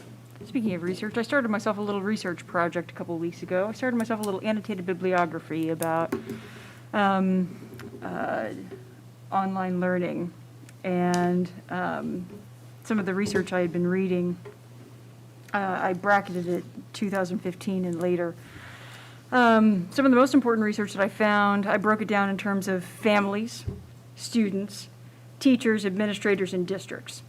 The research that I found so far has all overwhelmingly indicated that when it comes to how districts interface with families for online learning, K through 12, the most important factors have to do with the clarity with which we provide information about the learning platform, about creating a learning culture around a digital environment in the household, and about positive support. So I wish I could turn back the clock to November when Accelis first popped up to us as a proposed addition to R2L and say, hey, can we have a conversation about what Accelis is and does and why you're excited about it, so that we don't find ourselves at this moment where families are contacting us confused, apprehensive, worried, and we as board members are sort of like, whoa, where's the price tag on this? What is it that are we cool with this thing? What does it do? Let me rephrase that, I as a board member. So I don't really know what to do about that, other than to say I'm glad we're gonna get the chance to talk about it in more detail. And That's on my agenda. yeah, and to share some information about where things are going from there. I'm going to interject here. I had a long conversation with a young man last week. He didn't know I was on the Board of Education, but he did know I was a former teacher, and I asked him a lot of questions about what he's been doing with his online classes, kind of used him as a guinea pig. And let me tell you, the answers I got from him were impressive with the particular teachers that he had. Everything that I think an online teacher ought to be doing, your teachers were doing for this young man. And it made me feel good. He's a good student. He's always going to do good work. I know we're losing the other ones. I do that in my own classes. You can't help a kid who logs on while you're doing an online lesson and then lays there in his bed and plays video games and then logs off when you're wrapping up your lesson, and you ask, okay, now what did we cover today? And but anyway, it was a positive one. I wanted to pass that on too. Thank you very much. I'm very proud of our teachers and our students. Our students, the vast majority of our students have given everything that they absolutely have. And I feel like I've seen that improve tremendously because teachers have been able to only focus on distance learning right now. Whenever we were balancing both, it was a little bit more. So It's a lot. By attendance, all engagement, I listened to lessons, I sat in on lessons, I heard them, I watched students interact when they've been in buildings with their teachers, and I really, and so it proved that if they could focus on one, they could do an amazing job. I did both this semester, 2 classes, only 2 classes. And it was not pleasant for me at all. With my online kids here and my face-to-face kids here, and then switching them back and forth in weeks and weeks. I don't know how you guys are doing it, so I'm going to shut up. I want to say something. Please. You know what, I sit here and listen to everybody, and we all praise the teachers. But you know what? You guys sitting out in front of me and over here, y'all do a lot too, and you are appreciated too. I mean, without you guys, I mean, we'd be lost. So thank everyone of you guys. Yeah, I for just sure. hope the vaccine works. Thank you, Ed. You're welcome. Okay. Can I ask a couple? Please. Matt's got something. Matt? Go ahead, Matt. Okay, so we're still discussing the curriculum, right? Yep. Sure. Okay. So two questions for Diane, I guess. How in-depth are the instructional coaches on adults? Say that again, I got the last part, but I think it's the first part. How involved in this Excelis are the instructional coaches right now? They've been involved in all trainings that have been teacher-related, not so much the administrative side, but anything that teacher-related, they've been through all the trainings with teachers. They are also supporting any assessments that we will be doing when we come back in to help teachers so that teachers aren't having to worry about that piece. And they will also be helping teachers monitor those steps and also going in and helping, if a student is needing help with this key concept, they will continue to coach just like they would for our NC student learning that's going on. They've been very involved, except the administrative side that the folks in the room tonight have taken care of. Sure. And then I was just looking at the website because I've got the luxury of having a computer in front of me right now, but there's recovery Did you say section. credit recovery? Yeah. Cut out for a minute. Yeah. Okay. Is that something we're looking into to help some of these kids earn back these credits that maybe they've? We Well, just had, that's the reason for the purchase of the 55 license at the beginning of the year was because at the end of the first quarter, when those first grades come out, we had some students that the communication was not there for whatever reason, and we did everything we can to try to support those students with our systems.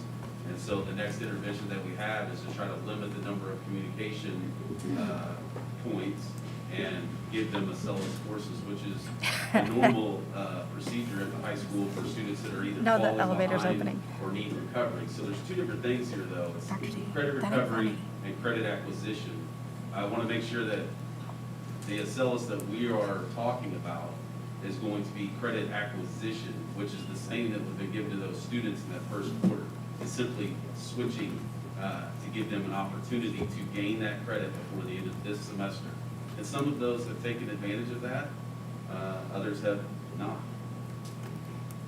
and correct me if I'm wrong, Mr. Burtz, because I might be, because I still learn a lot about how credits work in the high school, but if a student has failed English 1, normally we would not be able to offer English 1 second semester NC, but now we would be able to our distance because they have failed. Am I correct? Traditionally, a student that's in seat would need to move on with the rest of their peers in the second semester of English 1. And basically, they would have failed the first semester of English 1, and they would make up the first semester of English 1 in summer school. Well, now we won't have to do that. We can allow those students to get those foundational skills again before they take the second semester of English 1, which would occur in this situation in the summer if they choose to do so. Otherwise, it will be next school year. And we see Accelis helping all students for summer school, but also a huge part for the high school for credit recovery if we missed it. So, is that good, Matt? So, yeah, I'm looking at all these things that they offer, and if we're going to spend the money on it, we should definitely take advantage of everything that they've got. Oh, we are. So we are. We're taking advantage of the math intervention for our elementary students, starting with first grade through fourth grade, right? We're taking advantage of their social and emotional to give that support to them. Their STEM programs. So, our students who are distance learning right now may have not been getting STEM instruction, but now we can support that because we were really focused on 4. So I think that they're going to have some other opportunities. There's a lot out there. You'll get lost. Yeah, right now, actually. Okay, thank you. I think, Matt, that hits on the question I was trying to get at earlier, Matt, which is, if we're gonna pay that money, are we getting everything out of it that we need to support teachers to help remediate the situation of, well, that we've got a Celis to deal with. So thanks for putting it more pertinently. Thanks, Matt. Yeah. I'm okay. Okay, good. All right. I think we're ready to move on. I'm going to turn it over to Mr. Reed. We need to make sure you got a microphone. Want to scoot closer? That sounds lovely. Yeah, we need I'll it, tilt because this I know away, they're not, socially distanced. they're not hearing a lot of the stuff that's coming That's where from all our, the big decisions happen. I'm Matt, just- let us know if you can't hear Mr. Reed talk about the updates to the R2L. And I think it's worth pausing once again to extend thanks to everyone who's worked on the proposed changes on the R2L committee, to Mr. Jakes in particular, and our immense thanks go to him. And yeah, just not enough could be said. So I will turn it over to you, Mr. Reed. Yes, I would echo those sentiments. I'm just, just got nominated to give the report, so if I say anything wrong, Travis, pull that microphone a little closer to you if you can, because the Just community's sit by not, Brian. community's not hearing what you're saying. okay. There you go. So like I said, I just got nominated to do this, so if there's anything that I say incorrectly, you all who were in the meeting with me yesterday, just interject and tell me to be quiet, because I don't have a problem following instructions. Like Dr. Mayer said, we met for, the last couple of meetings have been 2.5, almost 3 hours. I think all the people in this room are fully aware that there's no easy answers for anything, and there's no necessarily right answer for anything. And so we have a lot of discussions that are in-depth and intense and good points on both sides. And so anyway, it's not easy for anybody, and I think we're all fully aware of that. But anyway, part of the stuff that we talked about yesterday, we had some people involved in the meeting who previously haven't been there. We had a number of administrators in the meeting yesterday, which I thought was a positive for the group. Jim was there to provide his immense expertise. I'll just say now, I'm completely riding his coattails on anything that you see. We met once last week, and then he shot me that 10-page report the very next day, and it was very little to do with me and very much to do with him. So he gets all the kudos for that. I am a small piece in that, and very small. But anyway, I think Dr. Mayer may have emailed those changes to the board members and highlighted, so I'll just kind of briefly hit on those. I think it's on page 4 to page 6. A big chunk of our conversation was about the quarantining policies. I could be wrong. I feel like the health department has kind of changed the way that they've handled some quarantines, where it's not the full 14-day period anymore like it used to. And so that's reflected, I think, maybe on page 8 in that document as well. But we talk more extensively about the Governor Parsons, DESE, Department of Health and Senior Services recommendations that came out about a month ago, and if we wanted to adopt those, which I know we had brought up previously at a board meeting, and you've heard Mindy Coslet and some other people give some reports on that. And so we had a pretty extensive conversation about that, whether that's something we wanted to revisit and adopt. And there were points made on both sides, but at the end of the day, we felt that sticking with the CDC's recommendations and not adopting the DESE, Governor Parson, DHSS policies on if Christy and I are both in masks and one of us tests positive, then Christy wouldn't have to quarantine as long as she doesn't show symptoms. We did not recommend that we implement that policy, particular to the masking. I feel like just because it's tough, especially at the elementaries and at the middle school, to guarantee that the masks are being worn correctly, if they're being worn at all times. At the high school, they may have a different unique situation where they're more spread out, and they may be able to handle their quarantines a little bit differently than an elementary principal or the middle school, and that was something we talked about as well. As long as we're working with the health department and we feel like they've been excellent to work with as far as that.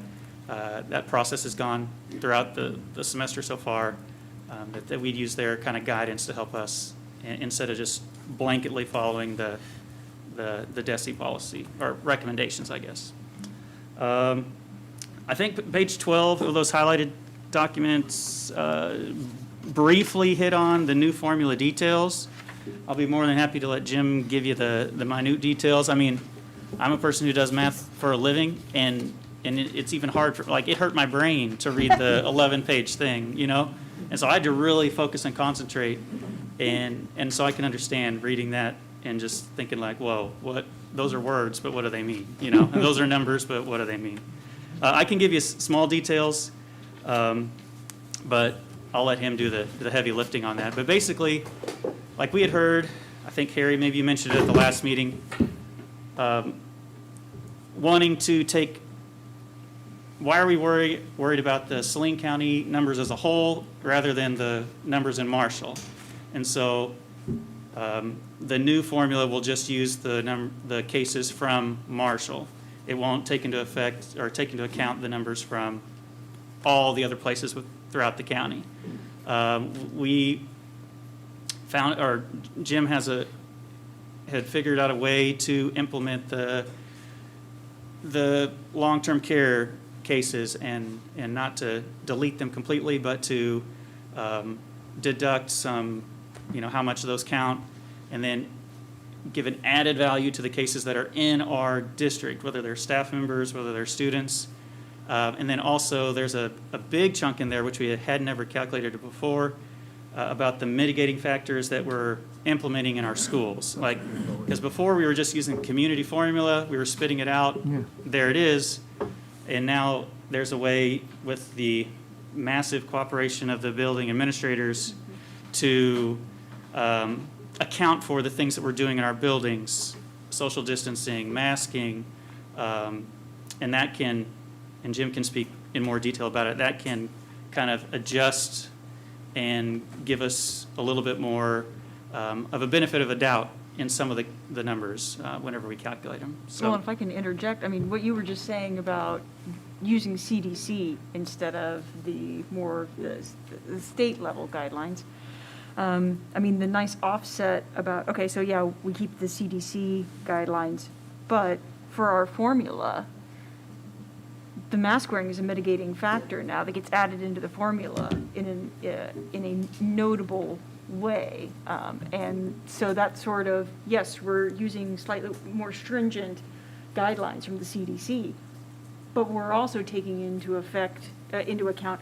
when we've got good mask wearing going on in the buildings.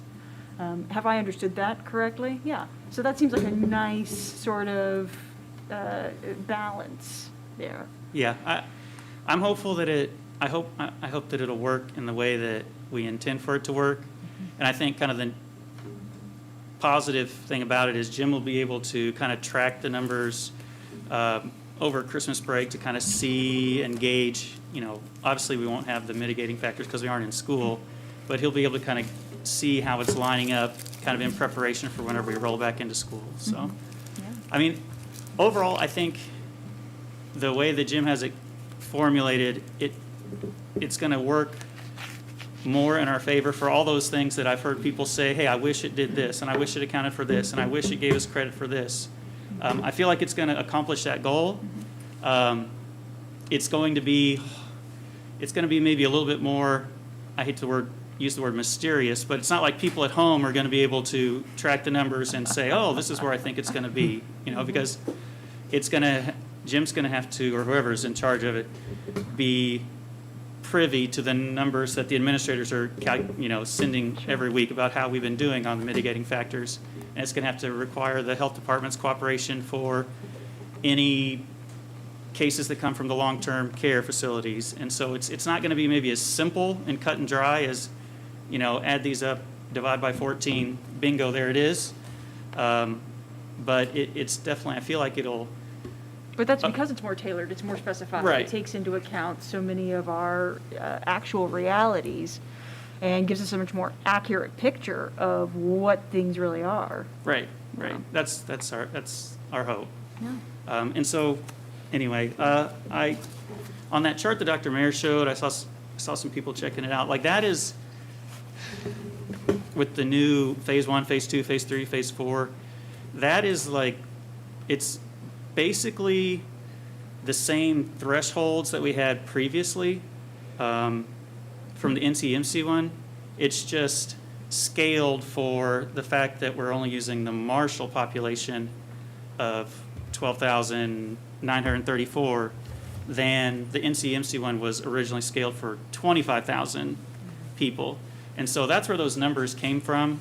And correct me if I'm wrong, the NCMC one came from the CDC, or their original chart, which was scaled for like 100,000 people. And then you guys, as the conference superintendents, just slashed all those numbers, divided them by 4. I'm guessing because most of the conference schools have a county population of close to 25,000. And so I kind of have a page here if you want to look at that in more detail. It just kind of shows how, where it came from, like where did those numbers that Dr. Mayer showed, where did those come from? And I can give you a copy of it if you want to see it, but. I read the report. Because I'm sure some people look at it like, what in the world is that, and where did it came from, or what did it come from, so. I don't know Sure. if you want to know. You mean Jim wasn't making them up?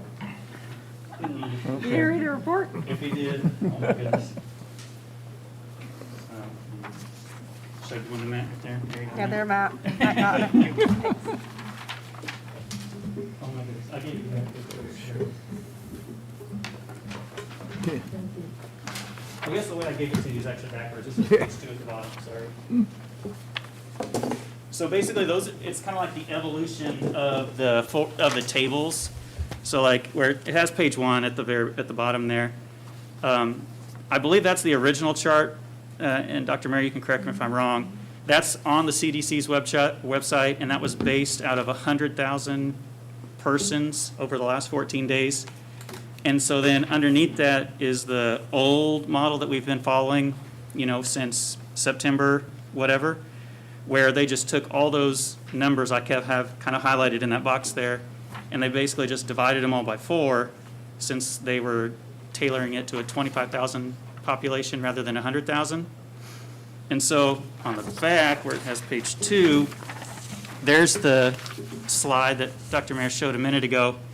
And for the community, that M14 CPD, which I kind of have the boxes and the arrows pointing at, that's basically the same thresholds. We just divided it, instead of dividing it by 4 to represent 25,000 people, we divided it by, I think it's like 7.7 whatever, to get to the population of Marshall, which is 12,934. And so that's what I have in that final little chart where it has the overall chart comparison at the very bottom of page 2. It just shows the CDC numbers and then the NCMC chart that we have been using, and it just shows how we divided everything by 4, and then the numbers that Jim kind of scaled it down to just to reflect Marshall only having 12,934 people rather than the numbers that the previous charts were using. So that's kind of a little breakdown of where those numbers came from and where those thresholds were. Now, there's a whole other discussion out there, which is probably for a different time and a different day, on if you're happy with those thresholds and if you feel that's too strict or not strict enough.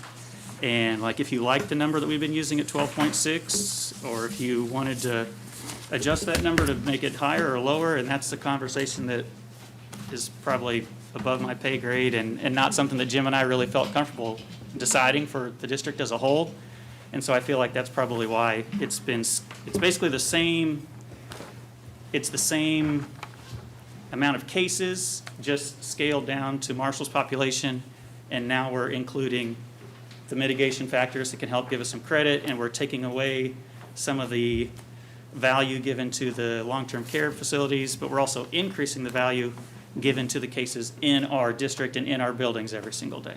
And there's other components in there too, and so Jim can totally talk about that, because I still. But I will say, as the person who brought the original NCMC table to the district, yours is much more accurate than mine.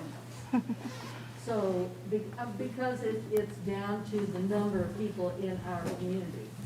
Ours was based on, well, it's a little bit more than Saline County, so it is more accurate. So, I don't know. Jim, is there anything you want to add or throw in there? Because you're the brains behind this. Throw out just how big of a deal the mitigating factor score can be. If you got if you got credit, and you probably won't have it, but if you got like full credit, every building got full credit on the mitigating factor score, you can tolerate almost 70% more community spread under that formula than we were tolerating under the old chart. So I understand what, we did still base the thresholds on the same community spread risk, which was basically 50 new cases per day for 100,000 residents. But the fact that there's that mitigating factor in there actually will allow us to tolerate a greater amount of community spread under this formula than under the old system. So what's that, what is the tracking of the mitigating factors going to look like in your buildings? You guys feel pretty confident about that? Feel like it's okay? Are we just at the beginning stages with that? Can I tell you something, Eric? Look, we haven't worked that quite out. Like, Okay. Paula brought something up that I hadn't considered. That's a mitigating factor for a building, just for example. Okay, but then I'll let the rest of it. I just wanted to mention. Yeah, yeah. Do we bring it up? You don't have to, but I just. Good.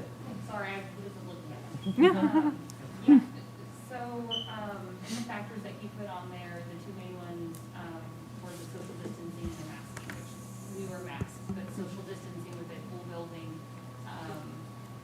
wasn't an option unless we went to like an A, B schedule.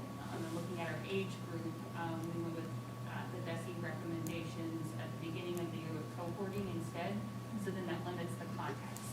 And then in addition to cohorting, we also have teachers that are rotating. So, instead of 20 kids moving to 7 different classes all day long and out in the hallway and all the things, we kind of did a married version between what the elementary does and what the high school does. And then our teachers, they have adapted and have worked so hard. They have these nice little carts that they push around, or wagons or whatever, and they move from class to class every hour, so those kids can stay together, so that it's less exposure.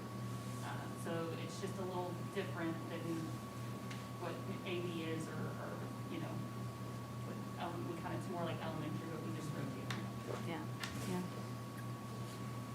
So what will reporting be like for you for the mitigating? How will you get your? The idea was, if I was gonna make calculations on Thursday. Right. They could have it to me by Wednesday. And the way I envisioned it was not that the mitigating factor would ever be a reflection on the administrators telling or anything. No, we It's don't. just an honest assessment of, Yep. how well they're doing. Yep. Yep. I think it's a good point you're bringing here, Dr. Meyer. No, Aaron is fine. I appreciate the work, and I indicated that in the R2L committee, that particular phrase is very subjective, and I'm a bit concerned about what that could be whenever you say, you're getting 2 points, the high score, right? But you're receiving social media posts from a student or a family of a person not in that category. So, and knowing that we're one person at building admin in a building of upwards of 75 people and a lot of square footage, I think the reality is that we're gonna do our best. Okay. And all we that get. score will be what it is. And so I hope that it's a very representative number of what we're looking at. But there may be cases, isolated situations, where somebody in this room will be contacted to say that number's not right because I saw this. So I just want to put that out there. Yep. And that's It'd be unusual if that didn't happen, Ian, so. right. It's probably worth just, being honest with ourselves about the fact that it will be an approximation. And it will be an approximation done with the, every one of these administrators cares very much, I'm saying this to our listeners, every one of these administrators cares very much about the health, safety, and well-being of every person in their building. And I'm sure will do their level best to provide accurate information. And so I think you have my full faith in getting whatever data is relevant to the person who's going to be crunching the numbers. I'm just glad I'm not going to be the one crunching the numbers. You'd be getting square roots of 0 or something. Can I conjugate a verb? Yes. We'll conjugate the verb. Fantastic. Pi times verb. There you go. I do have a question about the quarantine, though. We've talked previously with administrators with particularly the elementary seating charts. And earlier this year, we were told that they move around a lot. They don't stay in the same, so that's why we've been quarantining a whole room, a whole class. Is there any way that we could keep a seating chart so that way the whole class wouldn't have to be quarantined? Have we thought about that? Like, if one child in this area within that 6 feet of those kids that are sitting around would be quarantined rather than the whole class. Has that come up in the return to learn and with administrators with your classrooms? I think I can speak for St. Howard just because my kids range from 3 years old to 6 or 7 years old. It is impossible for me to guarantee that kids are wearing a mask because I can think of at least 2 or 3 kids in each class who wear it just like this all day, every day. I can say pull it up and Right. do it like this. Because of the structures of our day. They're constantly moving, they're up asking the teacher there. And it's like the 15 minutes throughout the day. It's not just like 15 minutes Kim and I sitting here. That's, I think, where it comes in hard at my building. That moving around. To guarantee that they have been safe all but 15 minutes of their day. Right. But I have little ones, like I said, 3 to 6, 7 years old. And they are constantly moving. They do spend our time together. Teachers can try to keep them in their little groups, but it just doesn't work. Good point. Me. Yeah. Sorry. I wish it did. We've tried Right. some charts, but Yeah, I know that Matt, too, had brought up seating charts. Yeah, I was just, Definitely. thinking about that. I know we've been in quarantine issues before, and that's when we end up shutting things down. So just wanted to see what all our possibilities are, and that makes perfect sense. I'm well, yard, so I can sound broken right. I heard Matt and I heard Mockholtz at the same time. So let's go with, I think, Repeat 'em, Mockholtz, Matt. were you tagging on to this or was it a separate? Okay, Matt, let's hear from Mockholtz first and then I'll come over to you, okay? Sure. We do, our students, in the past, we've had what we call flexible seating, where they can sit anywhere, stuff like that. So we did shut that down this year. They can't flex seat because they need to be in a certain space, and then we only let them flex seat every so many weeks. And then we do guns and, that sounds terrible. We do the The sprayers, the mist, the mist. The sanitizing gun. Oh, okay, yes. Machine. We know what else to call it. We do that every single day on all the hard surfaces. So that happens before the children arrive each morning. So that does happen every day. But once the other thing that happens to us is because of the sizes of the classrooms, we aren't able to put 6 feet between them with all 24. Because I've got only, at this point, 20 distance learners out of my 213 students. So we have the majority of our population in C, which is beautiful. But anyway, with that being said, we do kind of have them in groups like that, but then when it's time to eat, because they can't put them all in the cafeteria, they eat in their classroom. And so then that's when masks come down, and that's longer than 15 minutes, and that's where it gets really hard. And like they said, the kids mean well, and they'll get to here, and then we'll go nose up, and it was a constant reminder, but again, with, like Renee is saying, there's no way I can say it's only 15 minutes a day, and a lot of that goes in for lunch, not so much instruction time. When they get to about 3rd and 4th grade, they're able to maintain it a little bit better. 2nd still, everywhere. But 3rd and 4th do better, but the lunch part kind of falls in. I just don't have space to put them anywhere. You can't get them apart. So that's another thing we fight a little bit, but we do try to watch it some. But that's a challenge for us. That's one of our hurdles. They're also eating breakfast in their classroom as well. Yes, they're. Oh, that's right, yeah. So that's We eat twice. breakfast and Oh, lunch. I had forgotten about breakfast. Yeah. But by them eating meals in the room, that does, with everybody pretty much eating meals in the room, it keeps them from everybody. Yeah, it does limit it, yeah. Yeah. Talking now about the meeting meals in the room. And now to Matt. Matthew, you're on. Max Headroom. Sorry. I just said before, I said I'm glad someone else brought up feeding charts so I didn't sound like a broken record. But what I'm going to say to Mrs. Vaught and Mrs. Mockles, guarantee is a strong word, and I would never want to ask you guys to guarantee that kids are doing this with masks or what. So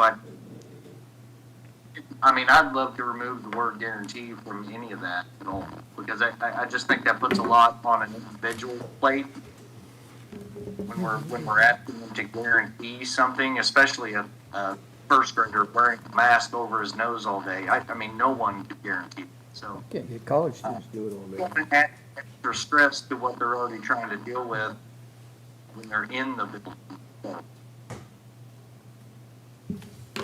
We're looking at it now, Matt. MC cannot guarantee. Not like my original one. Yeah. Yeah, it's all good. Okay, thank you. Okay. Matt, were you talking about the use of guarantee in a specific place? I just did a quick search Yeah, of we're looking the for it. current returning to learning plan, did a quick word search, and I'm seeing guarantee in context of it is not possible to guarantee social distancing. Am I lost? I might be lost, Matt. not specifically in the plan. And I can't hear very well, but I thought I heard Renee say that it would be hard for her to guarantee that. And I just wanted to note That there is no guarantees. expectation to guarantee that. I didn't want that on their plate along with having to police everything else. Right. Okay. Yeah. He's saying that, he's like, you can't police that along with everything else. And my So. teachers and I have also talked about, is it worth with a 5-year-old saying 400 times in a day, put your mask up, put your mask up, put your mask up, because you're losing the engagement of the kids if you're constantly reminding them. By having them on them, we're hoping we're not exposing them as much, but we have to think about, is it worth the battle all day, every day, with a 3, 4, 5, 6-year-old to be masked up, masked up, How you masked guys up, do it? 'cause masked up, you know what Yeah. I'm saying? That's what it looks Yeah. like. And so it sounds like what we're talking about is building level sensitivity to what's possible and therefore what is reportable, right? And having it in your own best judgment. So, yeah, like, oh, well, we have a class full of kids who just have, I'm not going to put any ideas out there in the world. So, yeah, some of our classes struggle a lot, some of our classes don't. How would I figure our score? I'm going to hand it on off to Pepper They'll have an algorithm in there somewhere. Oh, I've read. But, I mean, if there is a concern among you as building administrators, you do need to communicate that to us, right? And if it turns out that this is not working, then you need to be vocal about that, because we can't support you if we don't know, right? So if it turns out that something about this is just not going quite right, please let us know. We want to be as helpful to you in keeping your students and your staff and yourselves safe as you can be. Right? Am I speaking out of turn? No? Great. Other questions about this? Brian said there were a few other holes in the plan, in the proposal. Were those the sections in red? Well, there were some things that we didn't quite get to. Like I think on page 14 and 15 of those highlighted changes Dr. Mayer sent to the plan, we had a discussion about outside groups using district facilities. And I'm thinking just off the top of my head, maybe like the Team Owls wrestling program, the Marshall Knights basketball, the community choir, orchestra, whatever the name of it is, that puts on those concerts at Beaker on a regular basis in a regular year. And so I think you'll see there's some language in there about about that. We discussed it and kind of the pros and cons of what we thought was maybe best and what facilities we could use, and if we could look at expanding the use of, whether it's other buildings in our district that maybe we haven't utilized before, because like I know the high school gets more action than anywhere, and there may be other buildings that could maybe accommodate some of those groups that in the past we haven't used before, but now may be a recommended option, or even other entities around town, maybe not necessarily connected to the school. And so that was kind of the discussion we had there. And then probably the part that Mr. Jakes is referring to is closer to page 16. We had a pretty lengthy discussion, similar to what we talked about here at the last board meeting, connecting activities and athletics and extracurriculars to phase 4, and if we wanted to, basically the same discussion we had here last time, a couple weeks ago or whenever it was. And we talked at length, and like I said, there's no easy answer and there's no easy solution, and I don't think we came to a consensus by any means, because there's points to be made on both sides, and so that might be what he's referring to. And then there's also some of the proposed changes that Dr. Mayer had highlighted that we never even got really an opportunity to discuss because it was getting kind of late, reflecting like if we are in phase 4, teachers still working 40 hours on site rather than the 20 hours on site, 20 hours at home like we had previously, and whether or not their children would be able to come with them during that time. And so those were things that we didn't get to maybe resolve or even discuss just because it got to be pretty late in the evening and people's brains were about fried, I feel like. At least mine was. But the language in the plan, so let's assume that everything except that which is phrased as a question is language that would be going into the plan. If that's the case, then even this text in red, i.e. this decision is still under review and is pending, would be functional and useful language, all right? So it says this is the way it is right now, but it's going to change. But let me pause here to say, rather to ask, should we be considering everything that's highlighted in yellow as a proposal and be seeing that which is in red as something that is still going to be discussed among the working group?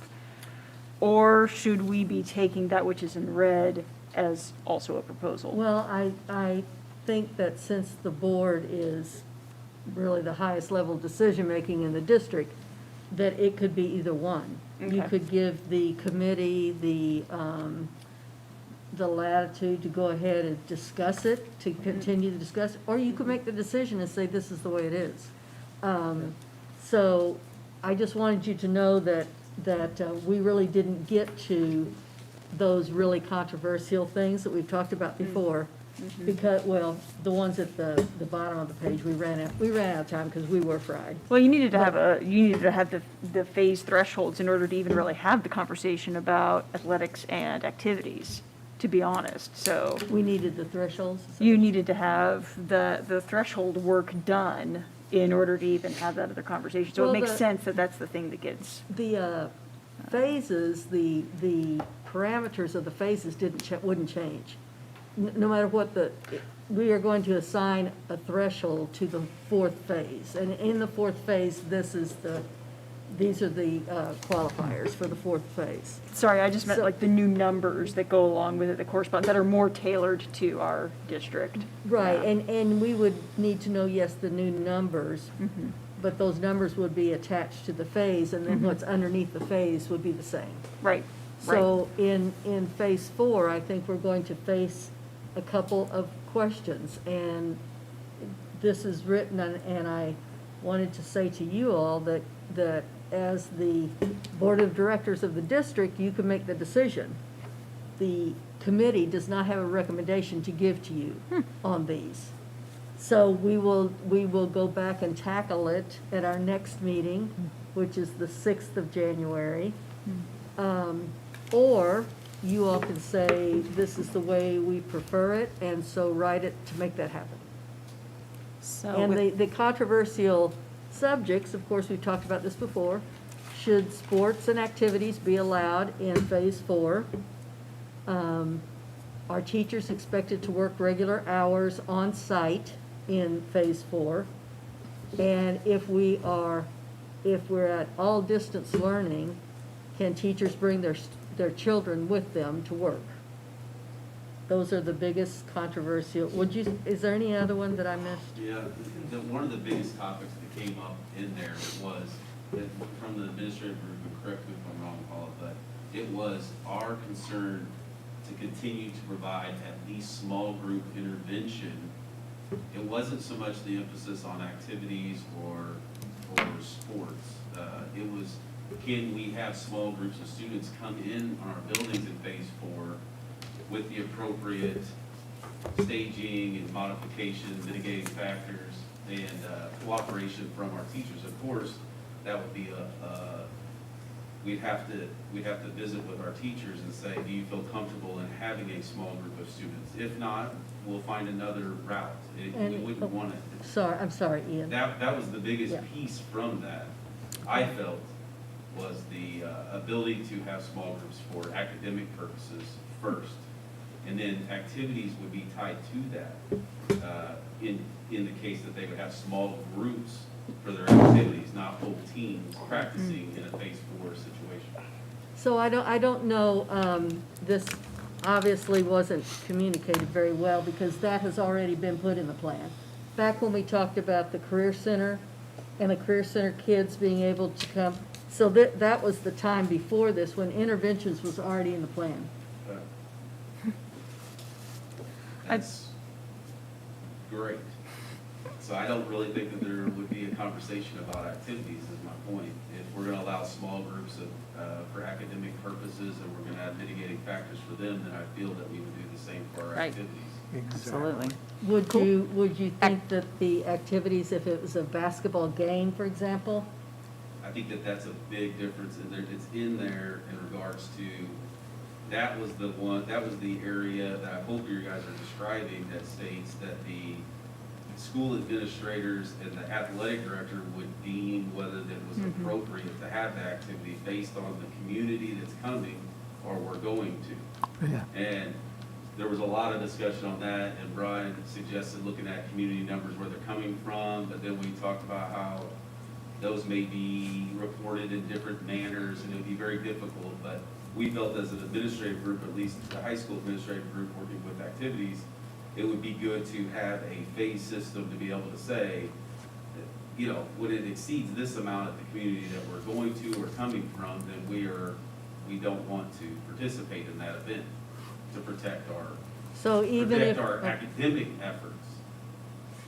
I think So there's- even if they are, say, at distance learning because of their community spread or their district spread or whatever, but they're still playing sports, they're still involved in sports, we would say to them, no, you can't come? What we would have to identify what the measures are in order to determine whether it's safe to do that and what that impact would have on our academic ability to continue academics within our own district. And I understand that, but am I going to say to the superintendent at Hannibal, you can't come because we deem you unsafe, even though Hannibal is saying we are safe? Well, according to the plan, and that's what I was talking about, according to that plan, it says that the school administrator and the athletic director determine whether that would happen or Okay, not. that's fine. And so, in a sense, yeah, we would probably have to say to those people, I'm sorry, but in this time, we want to make sure to protect our academic efforts in our school, and so we're not willing to take that risk. And believe me, I'm happy to say that. I just wanted to don't know how to make, get I there, just Karen. wanted to make sure that we understand that's what we're saying. Yeah.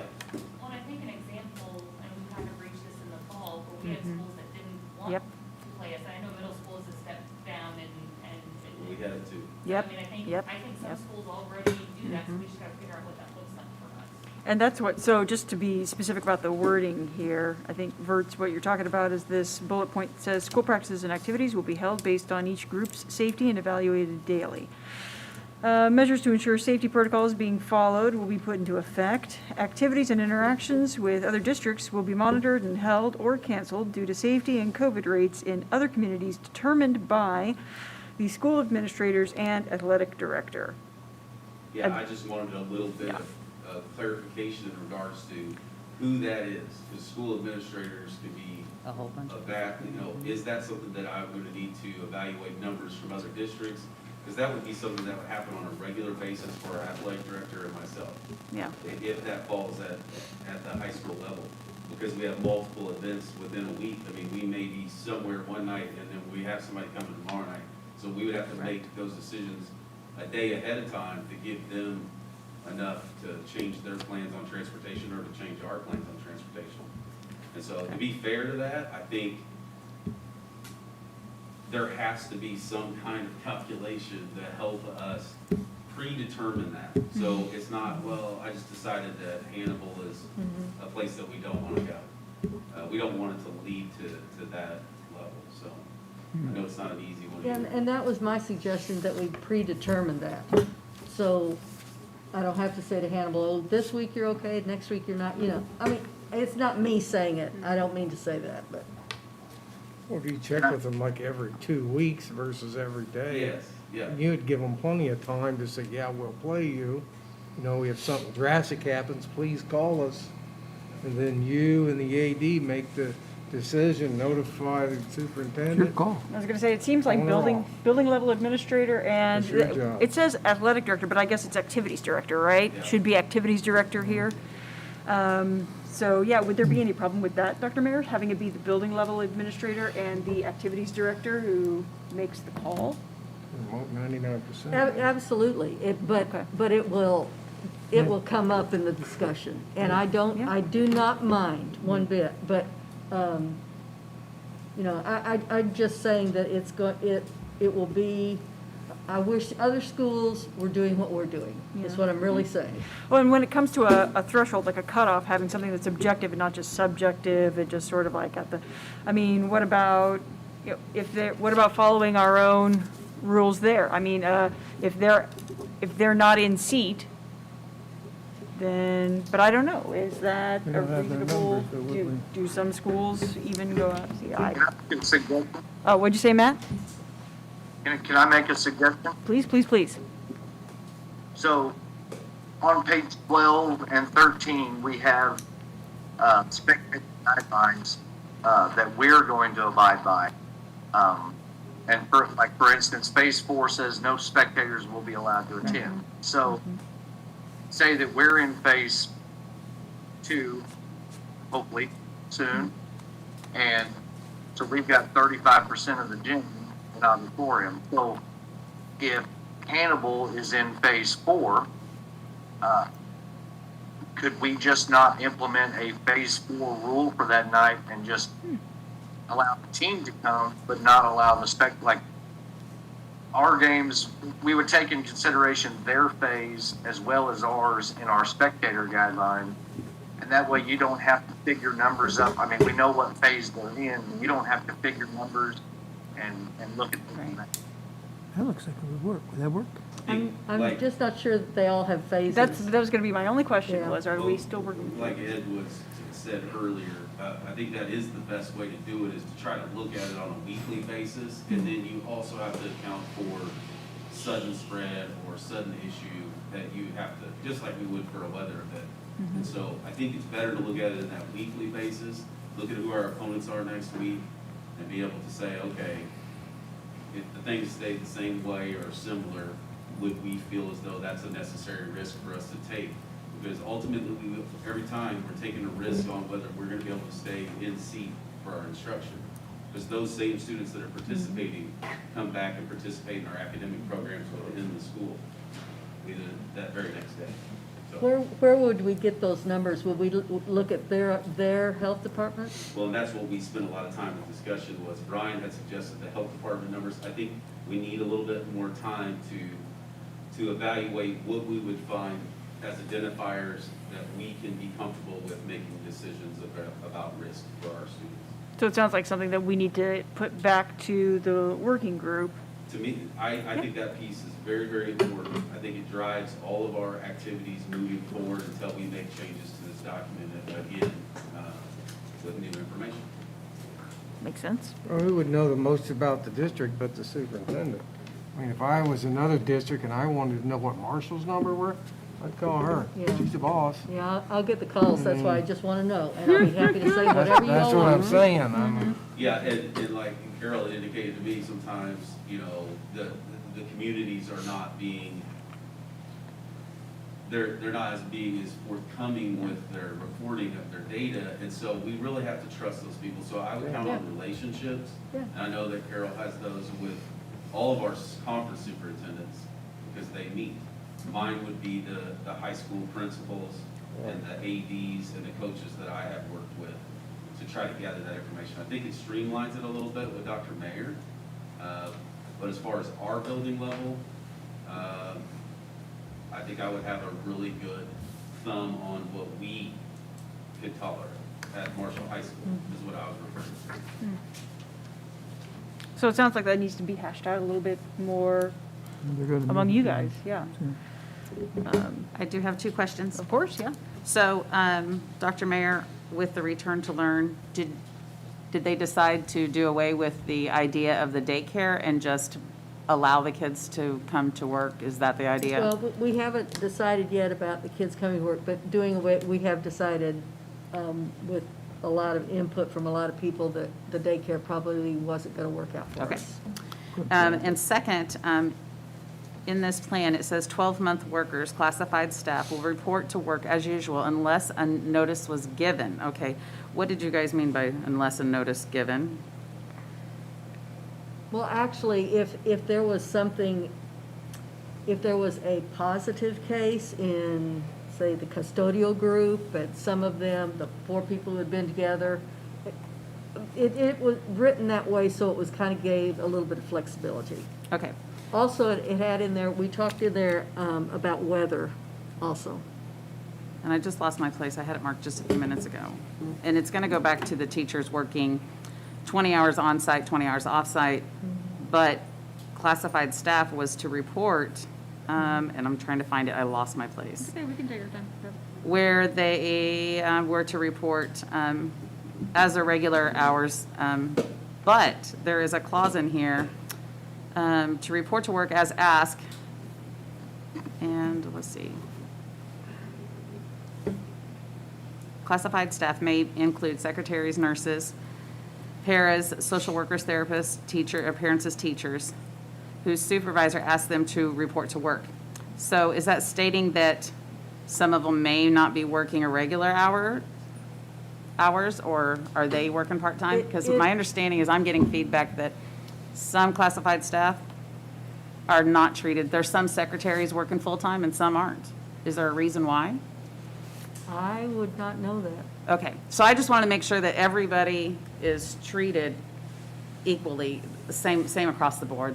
So I just want to make sure there was no clause that some people in classified staff were allowed to work different hours than others. There isn't anything in there that says there is a favored group that gets to work and this group doesn't. Or the same group and only some of them. That some people Right. in the group are favored. So I just There's wanted to make nothing sure like that that in was there. clear. So I knew what to report on when I go back to look at that approval. Okay. All right, so you're talking about that in terms of the unless given notice. Yeah, well, I phrase. seen the unless given notice, and then also as addressing the fact that we've got, when we said teachers on site 20 hours and off, that classified staff was supposed to report to work 40 hours or whatever their schedule. Regular Yeah, the contract. regular hours. But then I was getting feedback that we may have some secretaries that are working part-time on site and off site, and I didn't know how they were working off site. So I just wanted to You know, clarify that. Whether you work on site or not really has more to do with whether you can work virtually or not. There are some secretaries who, if they have the program, for example, if Dawn Moore had our SysFin program at her home, she could do her job at her home. Okay. But then there are some secretaries who there's no way they could work virtually. It comes down to a real discussion between why is it fair that teachers get to work 20 hours at home and 20 hours on campus, and we have to come in for 40 hours? Why is that fair? So, I can speak to the secretaries because mine are doing that. Okay. That my secretaries can still open the door, they still answer the phone at home. They're constantly emailing me through the day. They can work at home, whereas my paras, I don't have any work that I can give them to do at home. So that's why I've done that. Mine work 2.5 days here, 2.5 days at home. Okay. But it's because they can do everything at home. Like Alex, Yeah, no names. she's constantly working at home because she's constantly in communication with me. Same with Julie. When Julie's not here, she's constantly in communication with me. Like, I don't ever answer the phone, because they always are. Okay. So they have the app on there and they can do it all. Does that need to be clarified in the plan? well, actually, I mean, it's been left up to the building administrators to administer their building. I like And I that. can change that next time. I just know they can work from home. I just think it's important that, that everyone knows, and are they working or are they not working, or what are they allowed to do? Are they working off-site? And how are they doing it? They have the capability. I think it's just very important, because it does, when you are, let's just say I'm a secretary. If I'm a secretary and someone else is, and they're working off-site, I may feel treated differently, and that's not fair. I don't know their situation, and I didn't know I had that option. So I just want to make sure that if we do have these type of situations, it's communication, and that's the only way we make a positive place of employment. And if we have that, this is how some negativity information gets out, and everything should be a good place to work, and it's hard to do that if you don't know the information. So I think it's important that I we. agree totally with you, but I do think that this is a building decision, and the building administrator, Yes. it does, makes those decisions and makes those actions. Now, whether it's communicated across, I don't think that those types of decisions are appropriate to put in this type of a plan.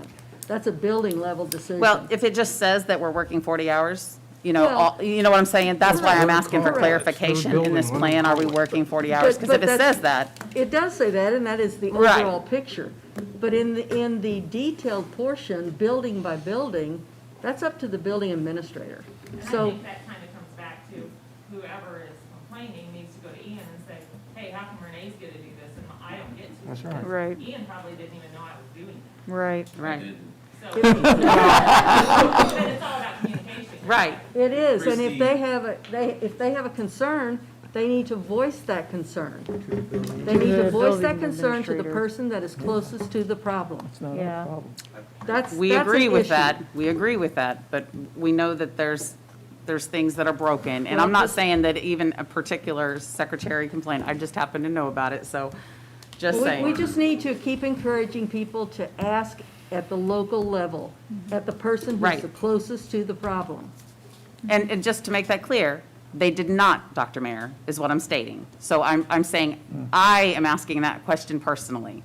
Okay, So, and I'm so I just want to so- make that clear, because Okay. you made that really So I'm strong. just telling you, though, how I feel Right, that you that go, problem- you go, exactly, the chain of command, we I'm going to understand. recognize Mr. Verts. I just want to say that I do recognize what you're saying, and we have discussed this at length at the administrative level, which was the final piece, and I think that could go in a document like this, is about job function.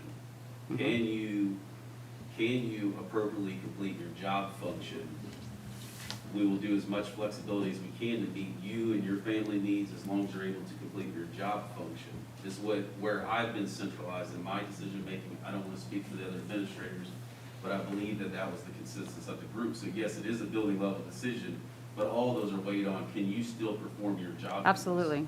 And so, one instance with a secretary, if they are a secretary who's answering the phone primarily and organizing that information and disseminating it, some of that can be done from home, whereas somebody who's having to pull files, make copies, and fax things, they can't take the file cabinet home with them. So Right. I need for you to be here to do that job function.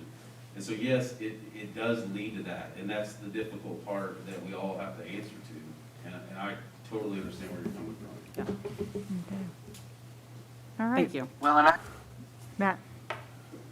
Matt? I think it's up to the building administrators, absolutely, but I think there needs to be a blanket district,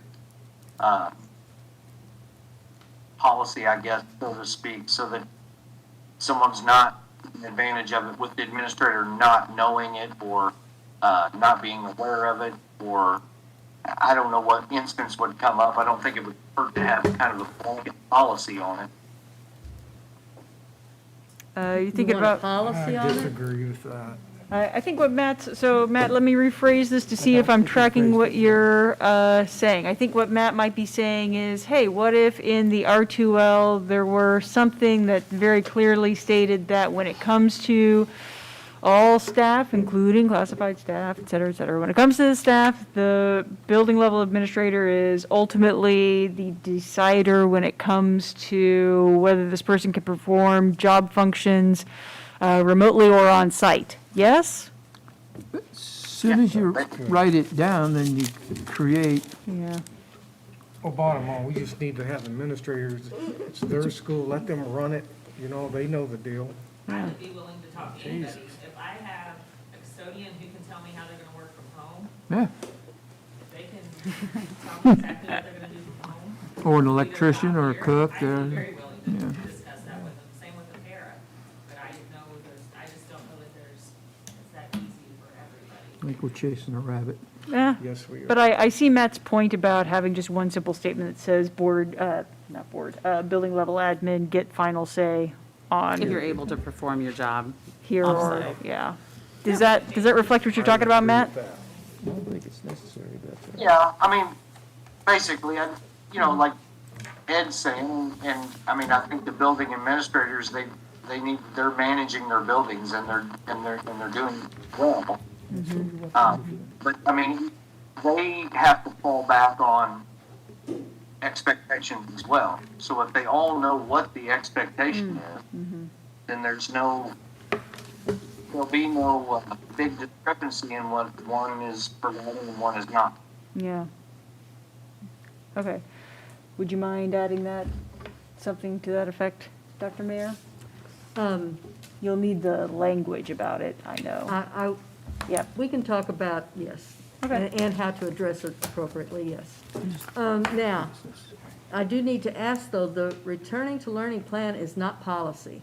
Oh, quite. It's not right. voted on. It's a guideline, and it is a guide that is strongly supported by the board, but it is not policy. No, ma'am. Nope. Yeah, and I didn't mean to use the word policy there. No, that's okay, because I think a lot of people get that word with plans mixed up. I've got a major echo coming through, so when I'm talking, it's kind of distracting me, so I'm jumping around a lot, and I apologize. All right, it's okay. Okay, so we also had, so bringing, and teachers on site. So you wanted our input about, we kind of talked about the sports and activities, teachers on site and bringing children, yes? I think the committee would just as soon you all decide that as That's what us- I'm saying, As us is- wrangle with it. But I can't speak for that, Travis. I mean, you're closer to the committee probably than I am. What I'm trying to say is I'm trying to make sure that we're talking about the things you asked. And us to I talk don't about. want to decide for teacher. I don't want to be the one that makes that decision about, saying absolutely what's going to happen unless the committee agrees or unless you all agree. Okay. So if you then- want us to. Now I'm confused. Yeah, okay. Give a thumbs up on that, then you just print it Yeah. up, 4 questions or 3 questions for each board member. Do you support this? Yes, no, yes, no. And let's drive on and deal with it once we make that decision. Yep. Travis, do you think Discussion that the is over. committee would like to have another session to talk about these? Or, About the 40 hours versus 20 and 20. I mean, I don't know. Have we discussed, I don't think we've discussed that at all in the group. I don't know. I can't remember. Oh, well, then we would like to It's- have. My the brain group is input. mush. it's been discussed a lot outside of the committee maybe, and it's been brought up about teaching regular hours, but it was discussed a lot outside of the committee, so the committee can bring it in if the committee wants to. Yeah, I don't know. I don't know if I feel comfortable speaking for everybody. I'm just one person on there. There you go. That's So- fine. And also That's fine. sports was the other question. Yeah. Yep. It sounds like sports is going to get kicked back to some language discussion about who's going to be the deciders of this and what thresholds do you feel comfortable with. And then just like what Ed was saying, send that language on to us, and if we see any red flags about it, we'll let you know just as usual. So the administrators can then get that language to the committee, and then the committee can bring it on to the board? And it doesn't have to be at a board meeting, because I can send it to them within 24 hours, they get back to me. And I imagine that it could work through the R2L committee the same way. If it's nice, clear language, I don't think it's probably going to, I cannot speak for the committee that I am on, that I am not on. But seeing the way that Mr. Jakes has handled it in the past, I would venture to guess that if it's pretty clear language and agreed upon by the administrators, that it would sail through that working group and arrive to us for commentary for the 24-hour period. So we've got sports kind of like check mark, done, right? That's January 6th? Mm-hmm. That's their meeting, but what I'm saying. So you'll have to, you can talk to me about it, and I can go through Brian and some of the people and send it to the board. It'd be fine. Well, Yeah, you can work on your own pace on that one, truly. the 2021, we won't. We just don't have that We're coming back language in seat. about the threshold for other schools in the plan. I know, and it's a hard target, so I'm not sure. Oh, do you need more time? We're fine in phase 3, and hopefully we can stay there. Yeah. Right, so we have time to Yeah. work on the phase 4 We hope so. modifications or thresholds. Let's hope we never have to go to phase 4 again. Right. That's the hope and prayer. Yeah, Yeah. yeah. I think, So that gives us time to be able to prepare for that, not that we neglect it, but I do want people to have Christmas vacation. well, sure, yeah. And so, okay. Yeah, and I know that the community too is eager to kind of have some clarity about what's going to go on with activities. But, bear with us. We are trying to make things as safe as possible, and as reasonable as possible. So, send language that you feel comfortable with on through the working committee as soon as you possibly can, and I'm sure it will arrive to us shortly thereafter. Sports, check mark, cool. Teachers on site, teachers bringing children. Sounds like it might warrant a little bit more discussion in the working group. Right, and we're going back in phase 3. And we're going back in phase 3, so we've got a little bit of Yeah, breath about I that. think so. Praise the good Lord for that. Check mark there, check mark there. I think, as Harry just whispered in my ear, it is an administrative decision ultimately, vis-à-vis being in the plan. But, it was a discussion we'd already started. We need to continue it and put it in the plan. So Okay. here's to that. Any other comments, questions, ideas about the R2L changes? I think you did a good job. All right, way to be under the spotlight in the hot seat. You did well, Mr. Reed. Thank you very much. Appreciate it. A hearty round of applause to all of our R2L committee He workers. says beer 30 now. All right. Good job, Travis, speaking for Jim. That was good. And again, and our sincere thanks one more time to Brian Jakes. I know that his work goes heartily appreciated in this time too. All right, we got to move on to new business. We got the approval of the candidate for the Belcher Scholarship. So this is one where we probably should have some discussion before we make any sort of motion. I did this the same way I did it last year. I read the question and I read the application material blind. I did not read the names of the candidates. So, I'll lead with my thought because I know it's always kind of awkward to put everybody on the spot with what did you think about a scholarship app. I'm pulling mine up right now. Oh, there it is. Given the question, right, given the prompt, my thought was that while all of them were inspiring and well-written and engaging, I thought that the second one had the most actionable ideas. The question had to do with how should districts prepare for COVID should it break out again. And that's why I thought that the second one was superior. It had some, like I said, some concrete, actionable ideas. I thought they were, I found them to be well considered. They were also sort of global in their approach. They considered not just one constituency, but many of them. And that's where I'll leave that comment off.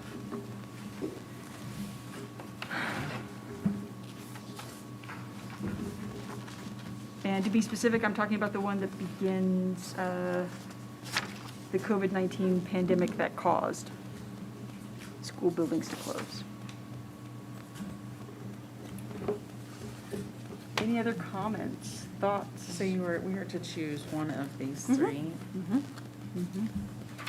And again, so as Publicly. as a washed-up English teacher, right? Like my focus was on easy to grade somebody based on their commas, right? Easy to grade them based on their, but it's I'm Do they looking more have for the content of the ideas. Concrete ideas. Or I'm looking for the quality of the ideas. Writing quality is one thing, but I can tell you that I can write a really well-written document that's not full of nice, concrete, actionable ideas. And I think we ought to adopt that We're one. all three different, and Okay. it is hard to vote on one of these, to tell you the truth. absolutely, yeah. Very difficult. The first one was inspiring. The second one was And I both don't inspiring. like it because I know all of them. This was the benefit of reading them without the names. I used to have my students input their papers with just their student number. Matt, any comments? Well, I'm trying to figure out what one you guys are talking about is the second.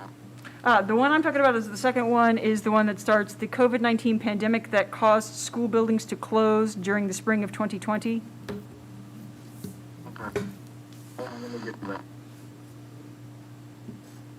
In the second in order of the board packet. Okay. I mean, I think I've got it written off that way. I just not 100%. Alphabetical. Linda says as well.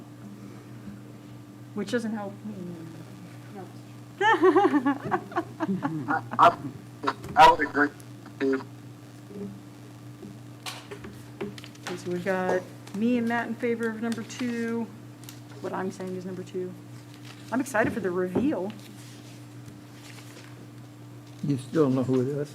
I don't know who it is. Okay. Okay, so I'm gonna say number 1. Number 1.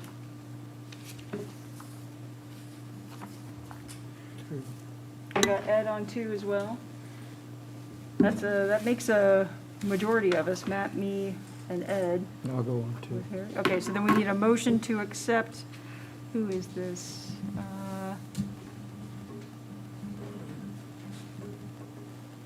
Hollis Makings. Oh. Need a motion to approve Hollis Makings as the Belcher Scholarship winner. Motion made. Do we have a second? Second. Matt seconds. All in favor? Aye. Aye. Any opposed? All right. Congratulations, Mr. Makings. Oh, neato. Aw. And congratulations to all of the applicants. These were, as I said, inspiring, and now I get to find out who you are, and that's really cool. I will do that later. It Okay. was very difficult because, all three of them were wonderful. Very, yeah. And hearing about their experiences and all of their accomplishments, definitely inspiring. Our students are doing some amazing things. So, yes, thank you to all the applicants. All right, this time we need a motion to adjourn to closed session. So moved. I hear Ed with the second. Roll call. We got aye. Aye. Aye. Matt, say aye. Aye. Thank you to all of you out there. Diane? Is Ellen coming back? Ellen had to go to No. a few different things. Okay. This is what I